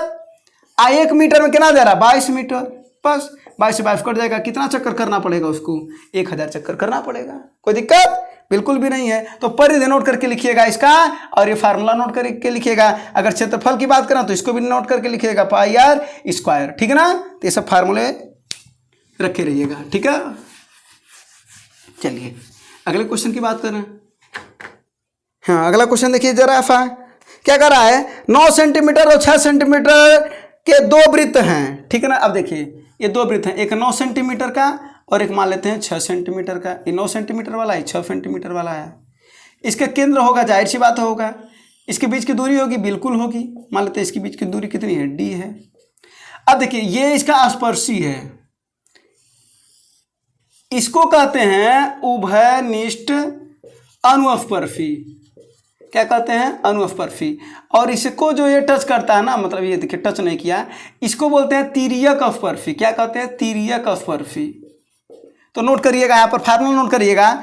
तिर्यक स्पर्शी की लंबाई की बात करें अगर, तिर्यक स्पर्शी की लंबाई, तिर्यक स्पर्शी की लंबाई का फार्मूला होता है करनी में d स्क्वायर माइनस r1 धन r2 का होल स्क्वायर। r1 क्या है, पहले त्रिज्या, और r2 क्या है, दूसरे वृत्त की त्रिज्या, और d क्या है, दोनों केंद्र के बीच की दूरी। और अगला वाला नोट करिएगा, अगर अनुस्पर्शी की बात करें तो अनुस्पर्शी की जो लंबाई होती है वो होती है करनी में, ये देखिए ध्यान दीजिएगा, d स्क्वायर माइनस इन दोनों का अंतर हो जाता है, यानी r1 माइनस r2 का होल स्क्वायर। बस, और ये दोनों फार्मूला बहुत इंपॉर्टेंट है, और अगर ये जानेंगे तभी सवाल लगा पाएंगे ना। तो इसमें तिर्यक की बात हो रही है, तो जरा देखिए कह रहा है, ये तिर्यक पूछ रहा है ना, तिर्यक का स्पर्शी रेखा की लंबाई, यानी यही वाला पूछ रहा है। तो जरा फार्मूला देख लिएगा, तिर्यक उनके बीच की दूरी 17 सेंटीमीटर है और लंबाई पूछ रहा है, तो फार्मूला लगा दीजिए। करनी में d का मान 17, तो 17 का वर्ग हो जाएगा, और माइनस r1 धन r2 यानी 9 धन 6, 9 धन 6 15 का वर्ग, 17 का वर्ग होता है 289, और 15 का होता है 225। इसको घटा देंगे, करने में कितना आ जाएगा, ये 64, और ये कितना आ जाएगा 8 सेंटीमीटर। अर्थात जो तिर्यकवा वाला ये जो टच करेगा ना, यही करेगा 8, एक ठो इधर से भी टच करता है, ठीक ना। यानी दो तिर्यक स्पर्शी इसके होते हैं, ठीक है ना। ये ध्यान दीजिएगा, दो तिर्यक स्पर्शी होते हैं इसके। अगर कभी क्वेश्चन पूछा ना कि दो वृत्त के कितने तिर्यक स्पर्शी खींचे जा सकते हैं, तो 2। लेकिन अगर पूछा दो वृत्त के कितने अनुस्पर्शी खींचे जा सकते हैं, तो 3। देखिए कैसे, एक और दो सटे हुए वृत्त, एक, ये 2, और ये भी एक इसका स्पर्शी है, ठीक है ना। तो 3 खींचे जा सकते हैं, तो ध्यान दीजिएगा। चलिए, और ये एसएससी सीजीएल का क्वेश्चन था, तो ये नोट करिएगा, फार्मूला नोट करिएगा, बस सवाल आप लगा लेंगे। फार्मूला नहीं याद रहेगा, सवाल आप नहीं लगा पाएंगे। ये नया सवाल हो गया, ठीक है ना। हाँ, जरा अगला देखिए, कह रहा है एक आदमी 24 किलोमीटर की दूरी 6 घंटे में, नहीं सॉरी 24 किलोमीटर की दूरी 6 किलोमीटर प्रति घंटा की चाल से जा रहा है। 24, अगला वाला 24 8 की चाल से जा रहा है, अगला वाला 24 12 की चाल से जा रहा है। पूरी यात्रा में औसत चाल बतानी है। आप बताओ, चाल बराबर क्या होता है भैया, दूरी बटा समय होता है कि नहीं होता है। और समय बराबर क्या होता है, समय बराबर होता है दूरी बटा चाल होता है। कोई दिक्कत नहीं है। तो औसत चाल ज्ञात कर लीजिए। कैसे ज्ञात करेंगे जरा देखिए, ऐसे सवाल का कैसे ज्ञात करें। कुल दूरी को जोड़ लीजिए। कुल दूरी कितनी है, 24 + 24 + 24। कोई दिक्कत बिल्कुल भी नहीं। समय बराबर क्या हो जाएगा, दूरी बटा चाल, यानी पहला दूरी कितना है 24 और बटा चाल कितना है 6, पहला वाला। फिर दूसरा दूरी 24 और फिर चाल कितना है 8 है। फिर अगला दूरी 24 और चाल कितना है 12 है। बस अब समझ गए होंगे आप। तो 24 24 से 48 और 24 72 हो गया ना। और ये 4 बार में, ये 3 बार में और ये 2 बार में कटेगा, यानी 4 3 7 2 9 और 9 8 72, यानी 8 किलोमीटर प्रति घंटा औसत चाल है। तो ये नोट करिएगा, ये वाली बात देखिए, 3 चाल कैसे ज्ञात किए हैं बस ये नोट करिएगा। बाकी तो आपको कैलकुलेशन है ना, बाकी तो आपको हो ही जाएगा। आपको पता है ना कि मैथ में ना एक लाइन जो होती है ना, जो पहली लाइन वो इसका कॉन्सेप्ट होता है, उसके बाद फिर तो कैलकुलेशन होता है, उसके बाद कैलकुलेशन होता है ना। तो बस चलिए, थक नहीं रहे हैं, नहीं थकना नहीं है क्योंकि रिवीजन करना है ना। चलिए अगला क्वेश्चन देखिए। अगला क्वेश्चन कर रहा है, रूबी 3 किलोमीटर प्रति घंटे की गति से किसी मल्टीप्लेक्स में पिक्चर देखने आती है। अच्छी बात है, रूबी पिक्चर देखने जा रही है, 3 से जा रही है। जब 3 से जा रही है तो 5 मिनट की देरी से पहुंचती है पिक्चर हॉल में। अब जब वो चलिए अपना बढ़ा लेती है, 4 किलोमीटर प्रति घंटा कर लेती है, यानी 1 किलोमीटर प्रति घंटा बढ़ा दी।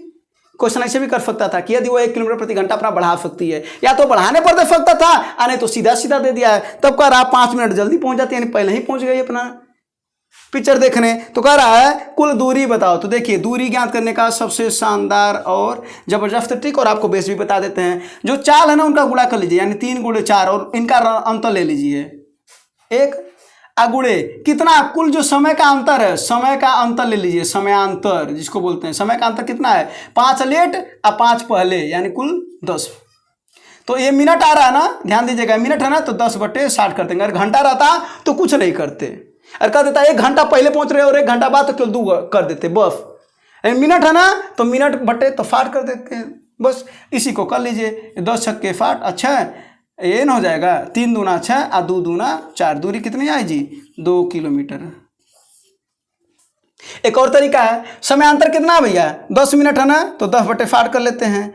पहली दूरी कितनी है हमको नहीं पता, मान लेते दूरी x, दूरिया तो वही रहेगी x, तो x बटा पहली चलिए कितना है 3, और दूसरी चलिए कितना है 4, और इसी का अंतरव्यय तो है ना, ये अंतरव्यय तो है, तो इन दोनों का अंतर ही इसके बराबर हो गया, बस कोई दिक्कत नहीं है। ये कितना हो जाएगा 6, यानी 1/6 बराबर 4 तिहाई 12, और ये 4x माइनस 3x, 6 दूना 12, और ये 2 इधर आ जाएगा, यानी 2 और 4 में से 3 जा 1x, x बराबर 2 किलोमीटर।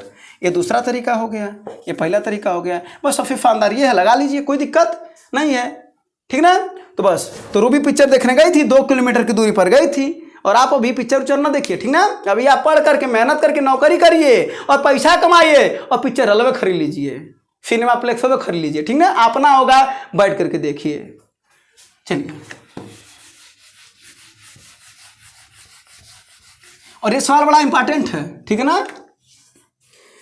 अगला क्वेश्चन देखिए क्या करा, 4 अंकों की सबसे बड़ी से बड़ी पूर्ण संख्या कौन सी संख्या जो पूर्ण वर्ग भी है। तो आपको बताता कि जो भी होता है ना, 2 अंकों की जो संख्या होती है उसका वर्ग किया जाता है तो 4 अंक आते हैं। तो 2 अंकों की सबसे बड़ी संख्या कौन होती है, 99। तो 99 का वर्ग कैसे ज्ञात करेंगे, जरा देखिए, 99 का वर्ग कैसे ज्ञात करेंगे। देखिए, 9 का वर्ग कर देंगे 81, 9 का वर्ग कर देंगे 81, इन दोनों का गुणा कर लीजिए, 9 9 81, और 81 का 2 में गुणा कर लीजिए, यानी कितना हो जाएगा 81 दूना 162, एक अंक छोड़ के लिख दीजिए।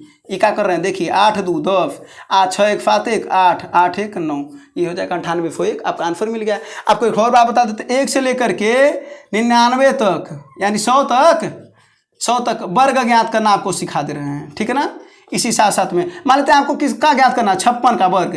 जरा देखिए, 5 का वर्ग कर लीजिए 25, 6 का वर्ग कर लीजिए 36, लिख दीजिए एक पास में, 5 6 के 30 गुणा कर लीजिए, 5 6 के 30 और 30 का गुणा 2 में कर लीजिए, 30 दूना 60, एक अंक छोड़ के लिखिए बस। ये 6 3 6 5 11 और 2 1 3, कोई भी संख्या, कुछ भी 75 का करना है 75 का कर लीजिए। 75 का वैसे एक और ट्रिक होता है, 2 ट्रिक बता दे रहे, 75 का वर्ग ज्ञात करने का है। ये होता है 5 25 25 कर लीजिए और इसमें 1 जोड़ लीजिए, 7 1 8 8 7 56, ये हो गया। यहाँ पर देखा जाए आ रहा है, तो 7 का वर्ग 49 और 5 का वर्ग 25 और 7 25 35 और 35 दूना 70, एक अंक छोड़ के लिखना ना, तो 5 और 2 और 9 7 16 और 4 1 5, 5625 आया कि नहीं है। तो 1 से लेकर के 100 तक का कोई भी वर्ग ज्ञात कर सकते हैं, अब आप समझ गए होंगे, ठीक ना। तो इसका आंसर हो जाएगा 9801।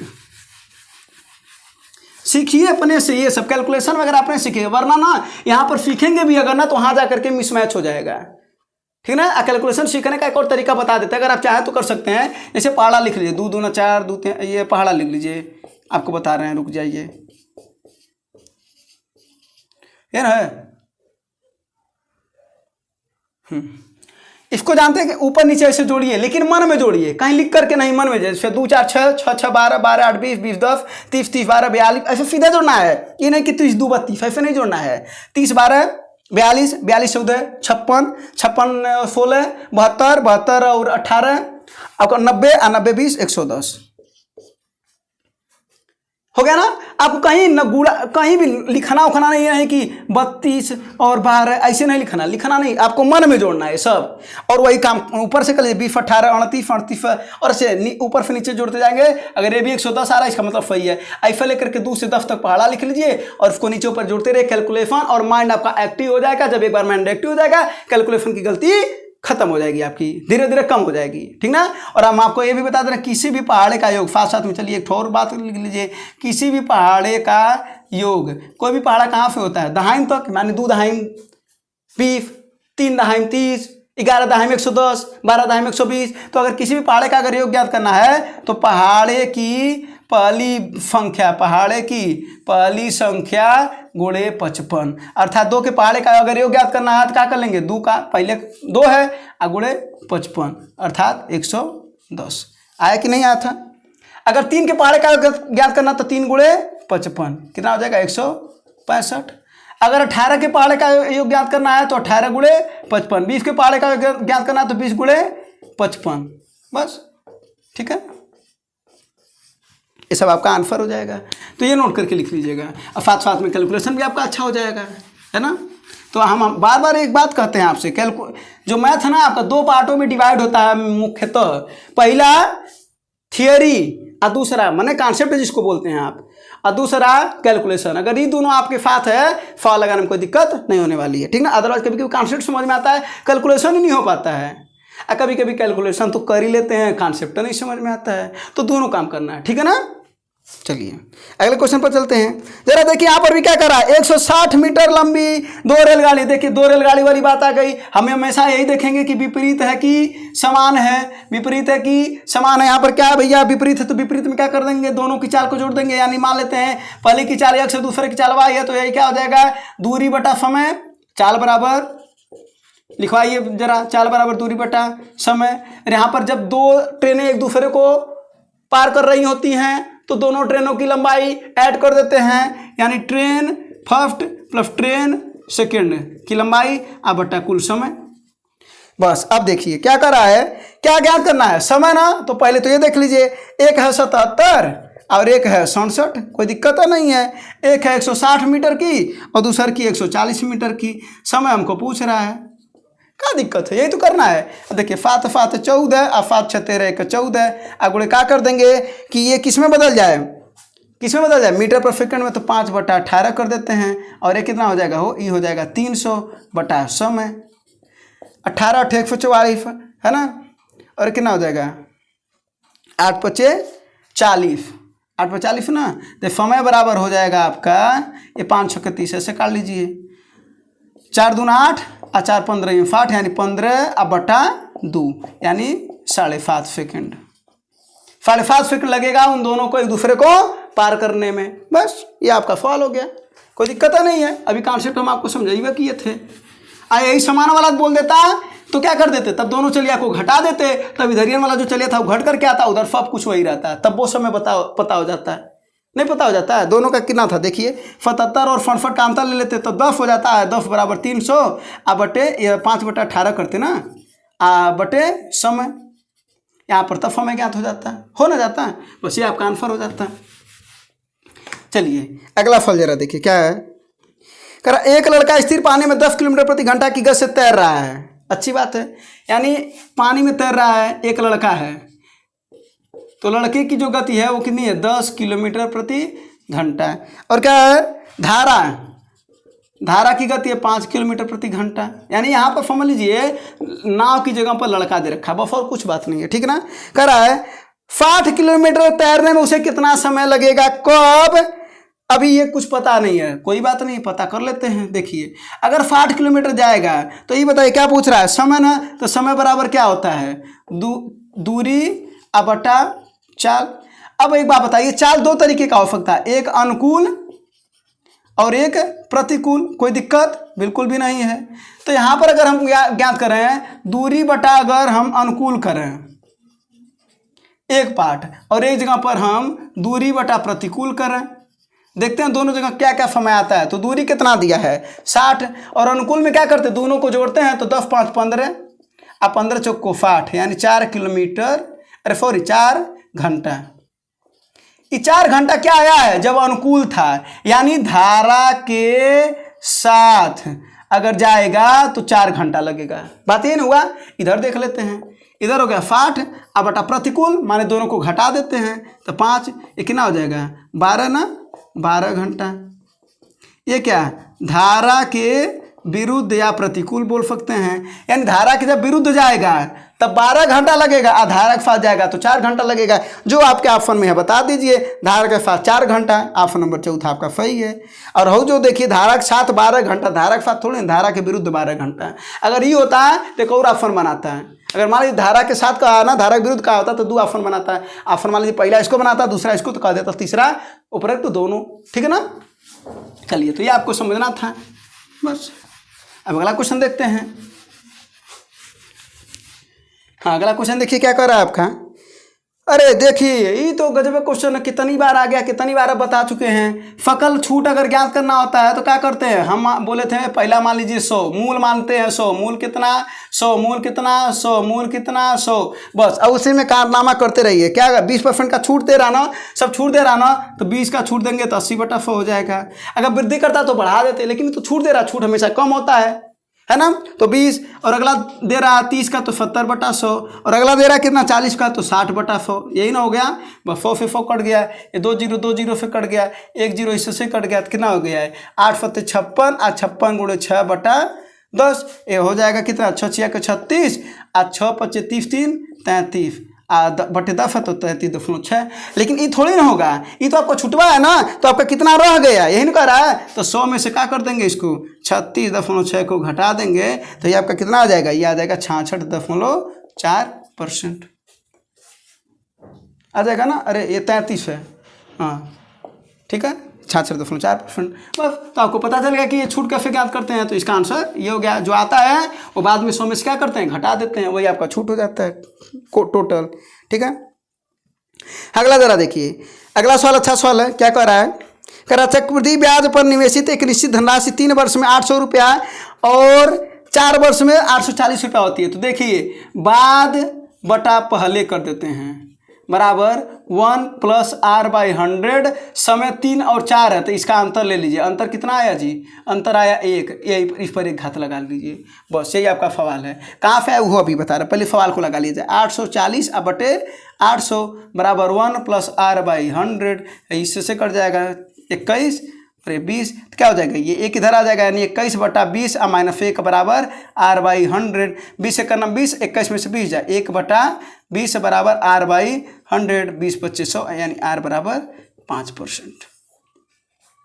इसका मतलब कभी भी अगर ऐसा सवाल दे ना, तो जो बाद वाला होता है मिश्रधन, ये मिश्रधन दे रखा है, बाद वाला मिश्रधन बटे पहले वाला मिश्रधन बराबर 1 + r/100 पर समय का जितना अंतर दिया। अगर अंतर रहता 2 वर्ष तो इस पर 2 घात होता है, अगर अंतर रहता 3 वर्ष तो इस पर 3 घात होता है, अगर अंतर रहता 4 वर्ष तो इस पर 4 घात होता है, अंतर था 1 वर्ष तो 1 घात हुआ। कोई दिक्कत नहीं है। मिश्रधन का फार्मूला लगाइएगा, a = p 1 + r/100⁴ तो उसी पर ये है, ये बाद वाला मिश्रधन अब बटे पहले वाला मिश्रधन, उसी पर ये सवाल बना हुआ है। कहिए तो दिखा दें, चलिए दिखाई देते हैं। ये देखिए, बाद पहला मिश्रधन कितना है, ये है 800, तो 800 बराबर क्या हो जाएगा, मूलधन और 1 + r/100 पर 3 घात, पहला 3 वर्ष है। और अगला वाला है 840 बराबर मूलधन 1 + r/100 कितना 4 घात। अब समीकरण 2 और 1 को भाग दे दीजिए, तो 2 में से 1 का जब भाग देंगे तो कितना हो जाएगा, ये 840 बटा 800 बराबर p से p कट जाएगा, ये क्या बचेगा 1 + r/100 पर 4 घात, और नीचे क्या आ जाएगा 1 + r/100 पर 3 घात, ये कट जाएगा तो 1 बचेगा, वही तो लिखे हैं। तो बेस समझिए, ये बेसवे से ट्रिक है, वरना आपको लगेगा ट्रिक बनाया जा रहा है। नहीं, हमारा काम यही नहीं है, हमारा काम ये है सिखाना आपको कि ट्रिक कहाँ से आता है।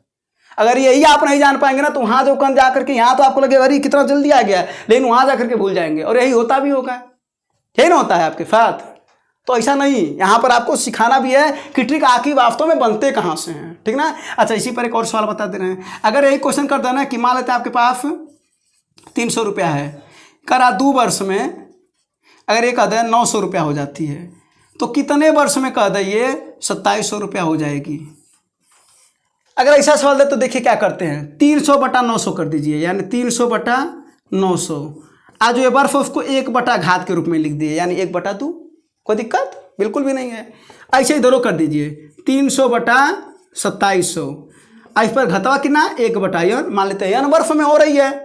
तो सवाल क्या था, यदि 300 रुपये की राशि 2 वर्ष में, ये चक्रवृद्धि ब्याज पर सवाल है, ये चक्रवृद्धि ब्याज 300 रुपये की राशि 2 वर्ष में 900 रुपया हो जाती है, तो 300 की राशि यानी उतनी ही राशि कितने वर्षों में 2700 रुपया हो जाएगी। सवाल बनता है ना, तो सीधा सीधा इसको ऐसे लिखना है, ये जो वर्ष 300 बटे 900, आज जो वर्ष है वो 1/2 घात के रूप में, 3 आता तो 1/3 कर देते, और ये कितना जितना 300 बटे 2700 और n घात यानी 1/9, बस इसको काट ले, ये 3 बार में कट जाएगा, ये कितनी बार में 9 बार में ना, तो हो जाएगा 1/3 पर कितना घात 1/2 घात, और ये 1/9 को क्या लिख सकते हैं 1/3 का होल स्क्वायर, 1/3 का होल स्क्वायर ना, तो क्या हो जाएगा ये 1/3 का होल स्क्वायर, यानी स्क्वायर ऊपर चला जाएगा 2/n। आधार आधार के बराबर है तो घात घात के क्या होंगे बराबर, यानी 1/2 नीचे दिख रहा है, यहाँ पर लिख देते हैं, ठीक ना। 1/2 बराबर कितना 2/n, सॉरी ये हाँ 2/n, ठीक है ना। तो कितना हो जाएगा n बराबर 4 वर्ष। कैलकुलेशन में तो नहीं गलती है ना, ठीक है। कभी कभी जल्दीबाजी में थोड़ा सा गलती कैलकुलेशन की हो जाया करती है, उसको आप जरूर बता दिया करिए और आप बताते भी हैं, ठीक है। चलिए, आपका सजेशन हमेशा हमारे लिए महत्वपूर्ण है, आप कभी भी आप अपनी सजेशन जरूर बता दिया करिए। तो ये बात हो गया, यानी आपको इस पर 2 सवाल आ गए। एक तो आपने बेसिक समझा कॉन्सेप्ट, तो बेसिक समझा तो ट्रिक आपको समझ में आ गया, और एक यहाँ पर एक और सवाल बता दिए, तो 2 सवाल इस टाइप का सवाल बनते हैं, इस चक्रवृद्धि ब्याज वाले में ऐसे पूछे जाते हैं, ठीक ना। इसको ध्यान दिया करिएगा, ये सवाल आपके सामने कभी भी आ जाएगा, जब भी आ जाएगा तो आप भी धूमधाम से इसको क्या करिएगा लगा लीजिएगा, रत्ती भर परहेज न करिएगा लगाने में, ठीक है ना। और सवाल को रत्ती भर प्रेम न दिखाइएगा, लगा करके उसको छोड़िएगा, ठीक है। चलिए, अगला करा है चीनी के मूल्य में 20% की वृद्धि हो जाती है। देखिए ऐसे सवाल में क्या करते हैं, जो वृद्धि रहता है तो 20/100 में बढ़ा दीजिए, वृद्धि गुणे 100 कर दीजिए। अगर कमी रहता तो 20/100 में घटा दीजिए, गुणे 100 कर दीजिए, बस यही आपका आंसर हो जाएगा। तो कितना हो जाएगा 120, यानी 20/120 गुणे 100, 20 छक्के 120, फिर कितना हो जाएगा ये 2 3 6 50, यानी 1602/3%। और ये कितना हो जाएगा ये 20 चौको 80 और 4 25 100, यानी 25%। ये कब, ध्यान से समझिएगा, कब, जब ये सवाल कहे कि यदि चीनी के मूल्य में 20% की वृद्धि हो तो खपत में कितनी कमी किया जाए, तो इतनी कमी करना पड़ेगा। और अगर कहता है कि यदि 20% की कमी हो जाए तो कितना वृद्धि करना पड़ेगा कि पूर्ववत ही रहे, तो 25% की वृद्धि करना पड़ेगा, तो खर्च पूर्ववत ही रहेगा। ये उसी पर सवाल बनते हैं, और ये जनसंख्या पर भी सवाल बनते हैं, ये जनसंख्या पर भी सवाल बनते हैं, मूल्य वाले पर भी सवाल बनते हैं, तो ये ध्यान दीजिएगा, ठीक है ना। इस पर 2 सवाल बनाए जा सकते हैं। अगले सवाल पर चलते हैं, ठीक ना। अगले सवाल को देख लेते हैं, अगला सवाल क्या कर रहा है। हाँ, अगला देखिए क्या कर रहा है, वार्षिक रूप से 3000 रुपये की राशि यक्ष चक्रवृद्धि ब्याज पर 3 वर्ष में इतना रुपया हो जाता है। देखिए ऐसे सवाल में हमेशा आप क्या करेंगे, देखिए आपको बता दे रहे हैं, मूलधन, मिश्र धन और ब्याज, ये चक्रवृद्धि ब्याज की बात हो रही है, इस वाले चैप्टर की बात कर रहे हैं। ब्याज, मूलधन, मिश्रधन, ब्याज, इन तीनों में से कोई 2 दिया रहे। अच्छा, कोई 2 दिया रहेगा तो आप तीसरा तो ज्ञात कर लेंगे, सही है ना। अगर मूलधन मिश्रधन दिया रहे तो ब्याज नहीं ज्ञात हो जाएगा, मिश्रधन माइनस मूलधन ब्याज। अगर मिश्रधन ब्याज दिया रहे तो मिश्रधन में से ब्याज घटा दीजिए मूलधन। अगर मूलधन और ब्याज तो मूलधन में ब्याज जोड़ दीजिए तो मिश्रधन, ये तो आपको पता है। तो करते क्या, जरा देखिए, ब्याज बटा मूलधन गुणे 100। ये कब, जब हमको दर या समय ज्ञात करना हो, कोई एक ज्ञात करना हो, तो पहला स्टेप हम यही करते हैं। और दूसरा स्टेप क्या करते हैं, तो जरा आइए पहला स्टेप हम लोग कर लिया जाए, देखते हैं पहला स्टेप क्या है। 3000 रुपये की राशि 3993 रुपये हो जाए, इसका मतलब है ब्याज है 993, बोलिए कोई दिक्कत। अब मूलधन में कितना है 3000, गुणे 100 कर लेंगे। पहले ये काम कर लीजिए, 2 0 कट गया, 3 त्रिका 9, 3 त्रिका 9, 3 एकम 3 और 10, ये हो जाएगा 33.1 आ गया, कोई दिक्कत नहीं। ये पहला स्टेप हो गया। दूसरा स्टेप क्या करते हैं, जो आया है अर्थात 33.1 आया है, क्या ज्ञात करना, देखिए रेट ज्ञात करना। अगर दर ज्ञात करना है तो समय से भाग दे दीजिए, समय से भाग, और अगर समय ज्ञात करना होता तो दर से भाग, बस। यानी इसमें क्या होगा, क्या ज्ञात करना हमको, रेट ज्ञात करना ना, तो 3 वर्ष दे रखा ना, इसी में 3 से भाग दे दीजिए। कितनी बार में कटेगा लगभग ये 3 एकम 3 यानी 1। देखिए 11 आ रहा ना, तो ये 11 चक्रवृद्धि ब्याज है। तो आप बताइए 11 चक्रवृद्धि ब्याज होकर के गए, तो आपको पता ब्याज का ब्याज मिलता है, ब्याज का ब्याज मिलता है, तो अर्थात ये किसके बगल में है, 10 के बगल में ना, तो 10% आपका आंसर हो जाएगा, जो आपका पहला ऑप्शन है, समझे। तो ये आपको डायरेक्ट ट्रिक है, बाकी आप बेस से लगा ही सकते हैं। तो ऐसे सवाल में आप अक्सर करके यही लगाएगा, हर सवाल सही जाएगा आपका, ठीक ना। बाकी आपका बेस पता है, A = P 1 + R/100 पर आप सवाल लगा लेंगे, ये सवाल उसी पर है, ठीक है। चलिए अब अगला सवाल को देखते हैं।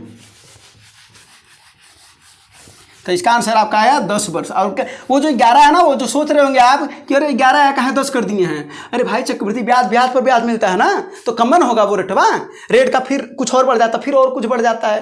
कैसे 10% का 3 शकल रेटवा 33.1% हो जाता है, बढ़ता है ना वही। चलिए और 10 का ये है अगर देखा जाए तो 10 का तो है ना 33.1 आया था, तो 10 तो 3 बार बढ़ता तो 33.1 होता है। चलिए अगले क्वेश्चन पर देखते हैं क्या करा है। हाँ जरा नोट करके लिखिएगा। करा 2 वर्षों का अंतर, अगर 2 वर्षों के अंतर पर सवाल पूछे, 2 वर्षों के अंतर पर, किसमें, CI व SI में, तो इसका जो अंतर होता है 2 वर्षों का, नोट करिएगा P × R/100 का होल स्क्वायर, ठीक ना। और अंतर पर नोट करिएगा, ये पहला फार्मूला हो गया। और अंतर पर नोट करिएगा, फार्मूला होता है SI यानी चक्रवृद्धि ब्याज गुणे रेट बटा 200 ये होता है। और एक और फार्मूला होता है CI अनुपात SI बराबर 1 + R/200। ये 2 वर्षों, ये सब 2 वर्षों के लिए है। अगर यहीं पर बात करें, अगर 3 वर्षों के लिए यहाँ पर लिख देते हैं, 3 वर्षों का अगर अंतर पूछे किसमें, CI और SI में, तब आपका क्या हो जाता फार्मूला, P × R/100 का होल स्क्वायर गुणे 3 + R/100, ऐसे फार्मूला लिखिएगा। बस ये आपका सवाल फार्मूला हो गया। अब हम सवाल लगा लेते हैं। क्या करा, 1000 धनराशि है, अंतर कितना, अंतर तो दे रखा है, तो अंतर दे रखा है 10, यही ना है, यही वाला है। और 1000 की धनराशि है, कोई दिक्कत नहीं है। और क्या करा, रेट ज्ञात करना है, क्या दिक्कत है, तो ये हो जाएगा R/100, तो ये हो जाएगा R² बटे कर देते हैं 100 × 100, कोई दिक्कत बिल्कुल भी नहीं है। 2 0 2 0 कट जाए, 1 0 और 1 0 कट जाएगा, इधर आ जाएगा, यानी 10 × 10 बराबर R², तो R बराबर 10%। फार्मूला याद है, सवाल तुरंत आप लगा लिए, है ना। तो R का मान हो गया 10%। और नोट करिएगा, ऐसा फार्मूला 1 2 3 4 फार्मूले हैं, नोट करिएगा, ठीक ना। चलिए हाँ अगला फल देखिए। करा हाँ 3 के पहले 9 समाकल गुणजों का औसत बताओ। कभी भी अगर कहे 3 का, तो 3 × 9 का कराना, तो 9 में 1 जोड़ दीजिए और इसी का कर दीजिए आधा, यानी कितना हो जाएगा, 9 × 10 10 × 30, तो 30/2 अर्थात 15।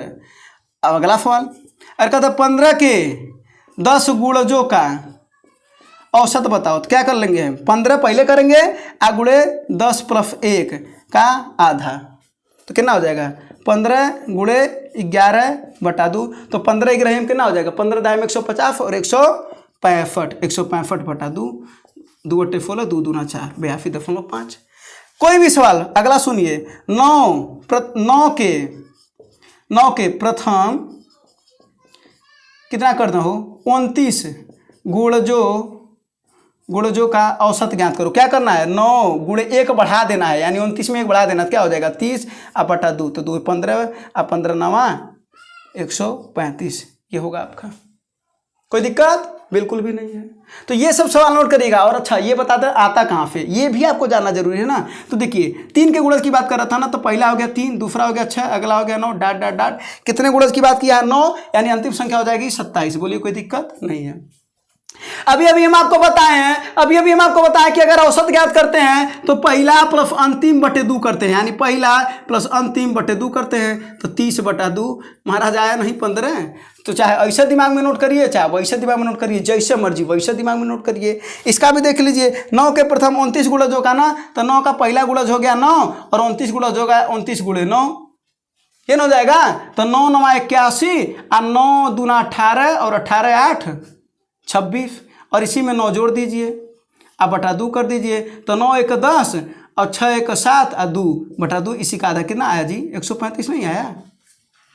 तो ये यहाँ से ना बेसिक चल रहा है, तो बस ये दिमाग में रखिएगा। आप कोई भी गुणज वाला सवाल देगा, आप तुरंत एकदम धूमधाम से इसको सॉल्व कर सकते हैं, है ना। चलिए अब अगले क्वेश्चन पर देखा जाए। अगला क्वेश्चन क्या कह रहा है, अगला क्वेश्चन देखिए, sin theta plus cosec theta, sin theta plus cosec theta बराबर अगर दे रखा है 2, कभी भी सुनिएगा, अगला सवाल बनाते हैं। अगर कहे कॉफ थीटा प्लस सेक थीटा बराबर दे रखा है 2, अगला सवाल tan theta plus cot theta बराबर अगर दे रखा है 2, अगर ये तीनों बात, अच्छा एक बात बताए, साइन कॉसेक का उल्टा होता है, कॉस सेक का उल्टा होता है, टेन काट का, ये दोनों एक दूसरे के उल्टा होते हैं, पर्दार हैं ये लोग, ठीक है ना। तो अगर इसका मान कभी भी 2 दे रखा हो ना, तो इस पर कितना भी घात रहे, यहाँ पर सीधा सीधा बता रहे हैं आपको, इन लोगों का मनवा हो जाता है, यानी साइन थीटा का भी मान एक, कॉसेक थीटा का भी मान एक, या इसको हम ऐसे भी लिख सकते हैं, sine theta plus 1/sin theta, क्योंकि आपको पता है ये उसका उल्टा होता है, तो 1/sin थीटा। तो कभी भी अगर ऐसा दे रखा हो बराबर 2, तो इसका वैल्यू होता है 1, तो कितना भी घात दे दे तो कितना दिया, फाइन पर एन थीटा प्लस कॉसेक पर एन थीटा कितना हो जाएगा, 1 पर एन प्लस 1 पर एन कितना घात रहे, 1 + 1 अर्थात 2, अर्थात इस दशा में उसका उत्तर 2 होगा। इसमें भी पूछता है अगर इस पर एन घात इस पर एन घात उसका भी उत्तर 2 होता है, इस पर भी एन उसका भी उत्तर 2 होता है। अगर इस पर पूछ देता है इस पर 50 घात इस पर 50 घात उसका भी उत्तर 2 होता है। इस पर 100 घात इस पर 181 घात मान लेते हैं दे देता है, तो भी उत्तर वही होता है क्योंकि उसकी वैल्यू कितनी आ गई है, 1 आ गई है। तो ये तीनों बात नोट करके लिखिएगा, सवाल कुछ भी बना सकता है। तो इसका आंसर कितना आया जी, 2 आया, ठीक है ना। 2 पर एन नहीं कर दीजिएगा। तो 3 टाइप के सवाल आगे भी बन सकते हैं इससे। अगला देखिए जरा, कह रहा है 55 किलोमीटर प्रति घंटा की गति से चलने वाली रेलगाड़ी x स्थान से y स्थान पर 4 घंटे में जाती है। तो सबसे पहले हम दूरी ज्ञात कर लेते हैं। तो दूरी बराबर क्या होता है भैया, चाल गुना समय। चाल कितना है 55, समय कितना लग रहा है 4, कितना हो जाएगा ये 220 है ना, 220 किलोमीटर। ये आपका आ गया दूरी। अब देखिए क्या कर रहा है, यदि उसकी गति 5 किलोमीटर प्रति घंटा बढ़ा दिया जाए, यानी पहले था 55 अब हो गया 60, तो क्या पूछ रहा है समय। तो समय पहले ज्ञात कर लीजिए, पहले मूल समय ज्ञात कर। देखिए पहले समय लगा था 4 घंटा, कितना घंटा 4 घंटा। अब देखते हैं समय बराबर क्या होता है, दूरी बटा चाल। दूरी कितना है 220 अभी अभी आया है। चाल क्या करा 5 बढ़ा दिया जाए तो 55 5 बढ़ा देंगे तो 60 आ जाएगा, आना जाएगा। तो जरा देखिए 55 में 60 बढ़ा देंगे, और अगर हम इसी में 60 का गुणा कर दें तो मिनट में आ जाएगा, क्योंकि हमको उत्तर मिनट में देख रहे हैं, है ना। तो मिनट कर दिए 5 से 60 कट जाएगा, कितना आ जाएगा 220 मिनट। अब एक बात बताइए, जब चाल बढ़ाया, जब 5 की वृद्धि किया तो उसका 220 मिनट। और जब 5 की वृद्धि नहीं किया था, यानी 55 पर जब चल रहा था, जब 55 पर चल रहा था तब उसको कितना घंटा लग रहा था 4 घंटा, अर्थात 240 मिनट। अब बताइए कितना आपको क्या लग रहा है, कितना बचाया है, 20 मिनट बचा नहीं दिया है। हाँ 55 पर 240 मिनट लग रहा था, आज जो उसका 60 हुआ 220 मिनट लगने लगा, तो बचा नहीं लिया 20 मिनट, बचा लिया ना। तो इसका आंसर हो जाएगा 20 मिनट बस। समय थोड़ी ना कुल पूछ रहा था, कुल समय पूछता तब यही आंसर हो जाता 220 मिनट, ठीक है ना। उसी को हम घंटे में बदल लेते हैं, 3 घंटा 40 मिनट। अगला देखिए लागत मूल्य। लागत मूल्य अर्थात क्रय की बात कर रहा है, ठीक ना। तो लागत मूल्य और विक्रय का अनुपात दे रखा है, कितना हो 25:26। तो क्या पूछ रहा है मुनाफा यानी लाभ परसेंटेज बताओ। तो लाभ बराबर क्या होता है, इन दोनों का अंतर, यानी दोनों का अंतर कितना होगा 1 बटे लागत गुणे 100, 25 चौको 100 अर्थात 4%, ठीक है ना। यही सवाल लागत और विक्रय में दे रखा है, यही विक्रय और लाभ में अनुपात दे सकता था, तो हमको क्रय ज्ञात करना रहता है, तो उसमें घटा देते तो क्रय आता ना। मान लीजिए विक्रय का लाभ से अनुपात दे दे, ये दे दे 5 और ये दे दे 2 मान लेते हैं, तो क्रय कितना हो जाएगा। अगर लाभ 5 रुपया रहे, अरे सॉरी विक्रय 5 रुपया रहे, लाभ 2 रुपया रहे, तो जाहिर सी बात है क्रय बात 3 होगा। तो अब बताए विक्रय, ये देखिए नया सवाल हो गया ना। अब विक्रय और क्रय में क्या अनुपात आ गया 5:3 का। अब देखिए लाभ, अगर आपको अब लाभ हो रहा है कि हानि हो रहा है आप खुद बताइए ना। लाभ तो यहीं पर हो रहा था, तो क्या हो जाएगा 2 बटा क्या होता है क्रय 2/3 गुणे 100, बस यही कर लीजिए, कितना हो जाएगा ये 200/3%। कोई दिक्कत बिल्कुल भी नहीं है। तो ऐसे सवाल आप लगा सकते हैं, कुछ सवाल और एक्स्ट्रा भी आ सकता है, बस आप अनुपात वाला ध्यान देंगे ना तो कोई भी सवाल रहेगा आप उसको क्या कर लेंगे, लगा लेंगे। अगला देखिए कुछ और क्वेश्चन है, ठीक ना। ABC का अनुपात दे रखा है, वेतन का 3:2:9 दे रखा है। ABC 3, 2 और 9 पूछ रहा है C को B से 21 रुपया ज़्यादा मिलता है, C को B से, यानी इनका अंतर है 7। तो 7 बराबर कितना दिया है 2100 रुपया, तो 1 बराबर हो जाएगा 300 रुपया। अब किसका पूछ रहा है ये देखना है, किसका पूछ रहा है, A का वेतन लई है, तो 3 बराबर कितना हो जाएगा 3 गुणे 300 900 का पूछ रहा था। लेकिन ऐसे भी सवाल खूब आते हैं, ठीक ना। अगर इन लोगों का अंतर दिया रहता है 2100, तो 3 और 2 का अंतर 1, यानी 1 बराबर 2100, तब 3 बराबर कितना हो जाता था 21 × 63, ठीक है ना। तो ये सब सवाल पूछ सकता है, ये SSC का क्वेश्चन है ये, ठीक है। हाँ अगला जरा देखिए 6% की राशि है 3 वर्ष में, और ये क्या है 6 वर्ष में। कह रहा 6% की वार्षिक राशि और साधारण ब्याज हो। कभी भी अगर ऐसा सवाल दे तो देखिए कैसे लगाएंगे। जब साधारण ब्याज पर दे रखा हो, एक ठो रेट दे रखा हो और उनका समय दे रखा हो, तो देखिए क्या करना है आपको। अगर उनका अंतर दे रखा हो, इनका गुणा कर लीजिए, यानी 6 त्रिक 18, सॉरी कितना 5 साल है, 5 वर्ष, 6 पच्चे 30, कितना हो गया जी 30, और ये कितना हो गया 6 6 36, इन दोनों का अंतर ज्ञात कर लीजिए 6, यही अंतरवा दे रखा था 25.8 के बराबर। समझ में आया कि नहीं आया। साधारण ब्याज में कभी भी अगर ऐसा देगा रेट दे आ बर्फ और 2 बर्फ देगा तो उनका अंतर ज्ञात करेंगे। अगर वही बर्फ देता 2 ठो रेट देता तो भी वही कमा करते, मतलब नहीं समझे। मान लीजिए 8 क्या देता वर्ष दे देता, आ रेट एक होता 2%, आ एक होता 4%, तो कोई बात नहीं, 8 दूना 16 हो जाता और 8 चौको 32 हो जाता, तब वो अंतर ये ज्ञात करते हैं 16। समझे कि नहीं। जैसे यहाँ पर किए हैं वही कमुआ। तो 6 बराबर इतना, तो मूल होता है 100, तो 100 बराबर कितना, तो 25.8 गुणे 100 आ बटा 6, 6 से काट दीजिए, 6 चौको 24 और 6 त्रिक 18, ये कितना हो जाएगा 430 रुपया आपका मूलधन आ जाएगा। ठीक है ना। बस अगर इनका अंतर अगर दिया रहता 32 रुपया तो कुल कितना हो जाता, तो 16 बराबर 32, तो 100 बराबर कितना, तो 32 गुणे 100 बटा 16, 16 दूना 32 यानी 200 रुपया तब आ जाता। तो ये 2 सवाल हो गए यहाँ पर। ठीक है ना। चलिए अब बेसिक से तो आप लगा ही सकते हैं, बेसिक से भी आप लगा सकते हैं। साधारण ब्याज बराबर मूलधन गुणे दर गुणे समय बटा 100। ठीक ना। लेकिन आपको सवाल जल्दी से जल्दी लगाने हैं, मतलब कितने सेकंड में, 2-3 सेकंड में, 2-3 सेकंड में सवाल लगता है, 2-3 सेकंड में सवाल नहीं लगता है। ठीक ना। वो याद रहेगा, हो सकता है आपके सामने, हो सकता है आपका भाग्य काम कर रहा है, हो सकता है वही सवाल आ जाए, हो सकता है आप टिक कर दें और आपको हो सकता है याद रहे। अदरवाइज आपको पढ़ने में कम से कम 8 से 10 सेकंड लगते हैं। आप सवाल अगर आप बहुत अच्छे हैं तो 10-12 सेकंड में सवाल कर लेते हैं, यानी कोई भी सवाल 15-20 सेकंड लगते हैं। ऐसा ना सोचे 2-3 सेकंड में लग जाते हैं, नहीं 15-20 सेकंड लगते हैं। ठीक है ना। चलिए अगले क्वेश्चन को देखा जाए। रमन, रोहित और राजा 3 साझेदार हैं। रमन है, रोहित है और राजा, 3 लोग हैं। क्या कर रहा है, रमन कुल निवेश का 1/4 भाग और 1/3 भाग। देखिए अगर कभी भी दे, जैसे 1/4 दे रहा है, 1/3 दे रहा है, तो आप जानते क्या करिए, नीचे में वाला का एलसीएम ले लीजिए और कुल रुपया वही मान लीजिए, तो 4-3 का एलसीएम कितना हो जाएगा 12 रुपया मान लीजिए। बस समझ में क्या करना आपको। हमने क्या बोला है कि 1/4 और 1/3 जो भाग देता है ना, उसी का ले लीजिए एलसीएम 4 और 3 का, तो हो गया 12। अब कुल रुपया आपके पास 12। अब देखिए रमन के पास कितना है 1/4, यानी 12 का 1/4 कितना हो जाएगा, ये इसके पास 12 का 1/4 है, इसके पास कितना 12 का 1/3 है, इसके पास कुल रुपया जो बचा तो देखते हैं। इसके पास 3 रुपया, इसके पास 4 रुपया, तो 4 3 7, कुल रुपया 12, इसके पास 5 रुपया। लीजिए ये अनुपात आ गया 3:4, सॉरी हाँ 3:4:5, ऑप्शन नंबर तीसरा। बस तो ऐसे सवाल में ऐसे कर लेना है। तो ये बोले ना सवाल को पढ़ेंगे तब ना लगाएंगे, ऐसे ना लगा देंगे। हाँ अगला फल देखिए, करा अच्छा क्वेश्चन है, लाजवाब क्वेश्चन है, क्वेश्चन सुनिएगा। करा 2 अंकों को रिपीट किया जा रहा है। देखिए कोई भी 36 36, 54 54, तो जानते किससे कटता है, ई कटेगा। 2 अंक को रिपीट कर रहे हैं, 2 अंक, तो 2 ठो 1 लिखिएगा और उसके बीच में 0, 2 ठो 1 उसके बीच में 0, 2 ठो 1 उसके बीच में 0। अगर कह दीजिए 3 अंक 3 बार रिपीट करें तो तब क्या करेंगे, तो 3 ठो 1 लिखिएगा और जितना बीच में उसके 0 आए। समझ गए कि नहीं। 3 1 लिखिएगा उसके बीच में 0, 3 0 नहीं महाराज, 1 कम, 0 हुआ 1 कम रहेगा।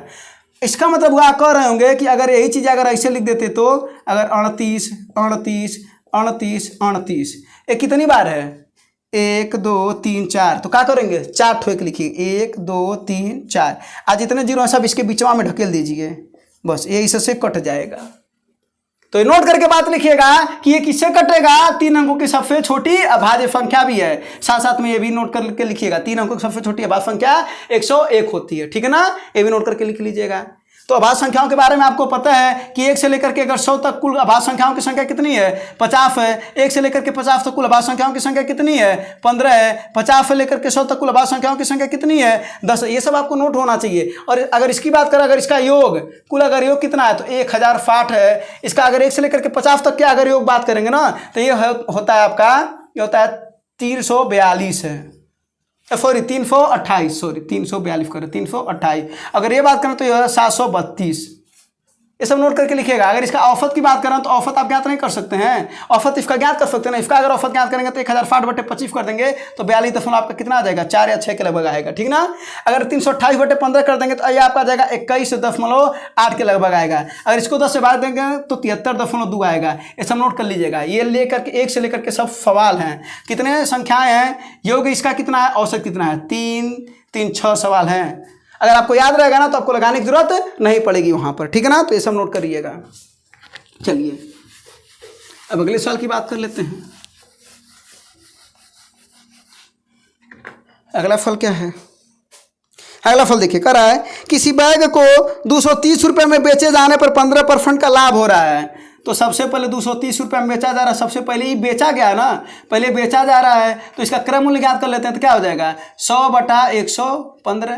ये आपका आ गया क्रय मूल्य, आ गया ना, ये आ गया क्रय मूल्य। अब देखिए, अब कर रहा है यदि बैग को 20% लाभ पर बेचा गया होता, अब इसको 120% पर कर देंगे, क्योंकि क्रय मूल्य को जब लाभ पर ज्ञात करते हैं तो 120/100 कर देते हैं। और यहाँ पर हम पहले क्या ज्ञात किए हैं, क्या ज्ञात किए पहले, क्रय मूल्य। तो ये क्रय मूल्य है, इसी 16 को आप लोग डायरेक्ट लगाते हैं, क्या करते हैं 120/115। लेकिन समझना तो पड़ेगा ना कि क्या आया था क्रय। तो देखिए 100 से 100 कटा था, वही कमा तो आप किए हैं। तो बस 115 दूना 230, 120 दूना 240 रुपया इसका हो गया।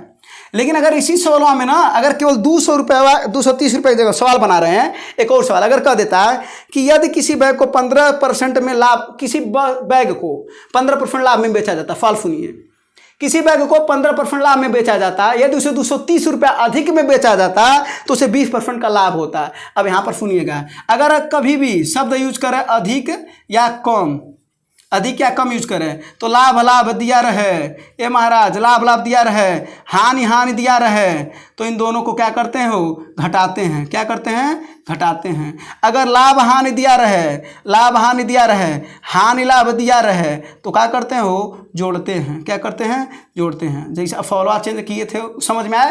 क्या बोले हैं कि यदि एक वस्तु को 15% के लाभ पर बेचा जा रहा है, यदि 230 रुपया अधिक लाभ पर बेचा गया होता तो 20% का लाभ मिलता। तो लाभ लाभ यानी 15 और 20 का हम क्या कर लेंगे, तब घटाते हैं, यानी अंतर ले लेंगे।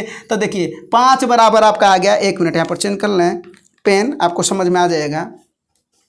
तो यहाँ पर आपका आ गया 5 का अंतर है ना, तो 5 बराबर कितना, 230 रुपया है ना। तो 100 बराबर कितना, क्योंकि 100 आपका मूल्य होता है, तो कितना हो जाएगा 230 गुणे 100/5।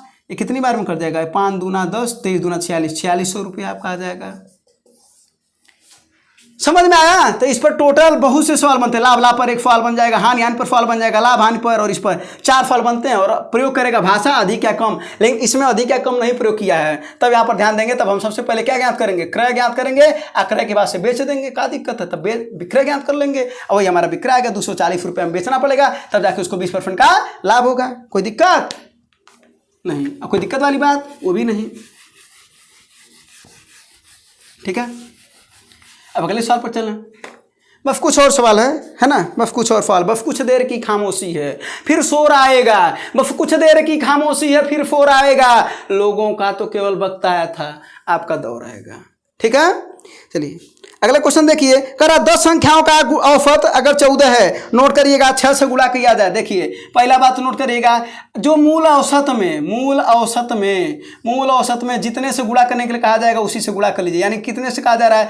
अब देखिए 10 संख्याओं का औसत कितना था, 14 है, क्या किया जाए 6 से गुणा, तो औसत क्या हो जाएगा, देखिए 14 गुणे 6 यानी 84। ये पहला सवाल। दूसरा सवाल, 10 संख्याओं का औसत 14 है, सब इसी पर बना दे रहे हैं। 10 संख्याओं का औसत 14 है, अगर सभी संख्या में 6 से कर दे रहे हैं, 6 से भाग दे दिया जाए तो नया औसत, ये सब नया औसत है, ठीक ना। तो नया औसत कितना हो जाएगा, 14/6 हो जाएगा, ठीक ना। तो यानी कितना हो जाएगा, 2 3 6 2 7 14, 7/3 हो जाएगा, ठीक ना। इसको सॉल्व कर लीजिएगा। तीसरा सवाल बता देते हैं, 10 संख्याओं का औसत 14 है, अगर 6 से घटा दिया जाए, 6 जोड़ दिया जाए तो नया जो औसत होगा क्या हो जाएगा, 14 प्लस जो 6 जोड़ा जाएगा अर्थात 20 हो जाएगा प्रत्येक संख्या में। अगला सवाल बना देते हैं, 10 संख्याओं का औसत 14 है, 6 से घटा दिया जाए, 6 क्या किया जाए, घटा दिया जाए, तो नया संख्या क्या हो जाएगा, 14 औसत था, 6 घटा दीजिए, कितना हो जाएगा, 8 नया औसत हो जाएगा। 4 बात सीखे कि नहीं, 4 बात सीखे कि नहीं। गुणा करेंगे तो मूल औसतवा में उससे गुणा कर दीजिएगा, जिससे कहेगा वही नया औसत बन जाएगा। भाग करने के लिए कहेगा तो मूल ऑफतवा में उसी से भाग करने के लिए कर दीजिएगा, वही आपका नया औफत मिल जाएगा। अगर मूल जो औफत है, जो भी मूल औफत है, अगर कह दे कोई संख्या जोड़ने के लिए वही जोड़ दीजिएगा, नया औफत मिल जाएगा। अगर कहे कि जो मूल औफत में कुछ घटाने के लिए सभी संख्याओं में, तो उसी में घटा दीजिएगा, आपको नया औफत मिल जाएगा। टोटल कितने सवाल हैं जी? 4 सवाल, और इसके आंसर कितना मिल गया? इतना। अच्छा, यहीं पर अगर सवाल बोल दिया होता 10 संख्याओं का मूल औफत 14 है, बोला 6 से गुणा किया जाए, और एक और बात कर देता है, 2 सभी में जोड़ दिया जाए, 2 सभी में जोड़ दिया, तब क्या होता था? कुछ नहीं हो, 14 गुणे 6 आप प्लस 2 ही कर देते, तो 14 छक्के 84, आप प्लस 2 86। कोई दिक्कत? बिल्कुल नहीं। अगर 2 घटाता तो 2 घटा देते, तब 84 आता है। यो सवाल है सब, इसमें भी 2 सवाल बन गया ना, 2 सवाल बन गया ना। एक बार जोड़ने, एक बार घटा दिए, गुणा और जोड़ को एक का फात ले लिए, गुणा और घटाना को एक का फात ले लिए, यो सब सवाल बनता है। तो बहुत सवाल बनता है। जब सवाल बनाना सीखेंगे ना तो सवाल लगाना भी आ जाएगा, समझना भी आ जाएगा, और सब समझ में आएगा, ठीक है ना। और हम 50 बार कहते हैं प्रीवियस ईयर क्वेश्चन को बिल्कुल मत छोड़िए। प्रीवियस ईयर क्वेश्चन को कुछ और छोड़ दीजिए चलेगा, लेकिन प्रीवियस ईयर क्वेश्चन को बिल्कुल भी नहीं छोड़ना है, ठीक है ना। प्रीवियस ईयर क्वेश्चन आपका वजूद है, जिस एग्जाम की आप तैयारी कर रहे हैं, प्रीवियस ईयर क्वेश्चन को एकदम घोर जाइए, चबा जाइए, पी जाइए, कुछ भी कर जाइए, लेकिन कुछ कर जाइए, ठीक है ना।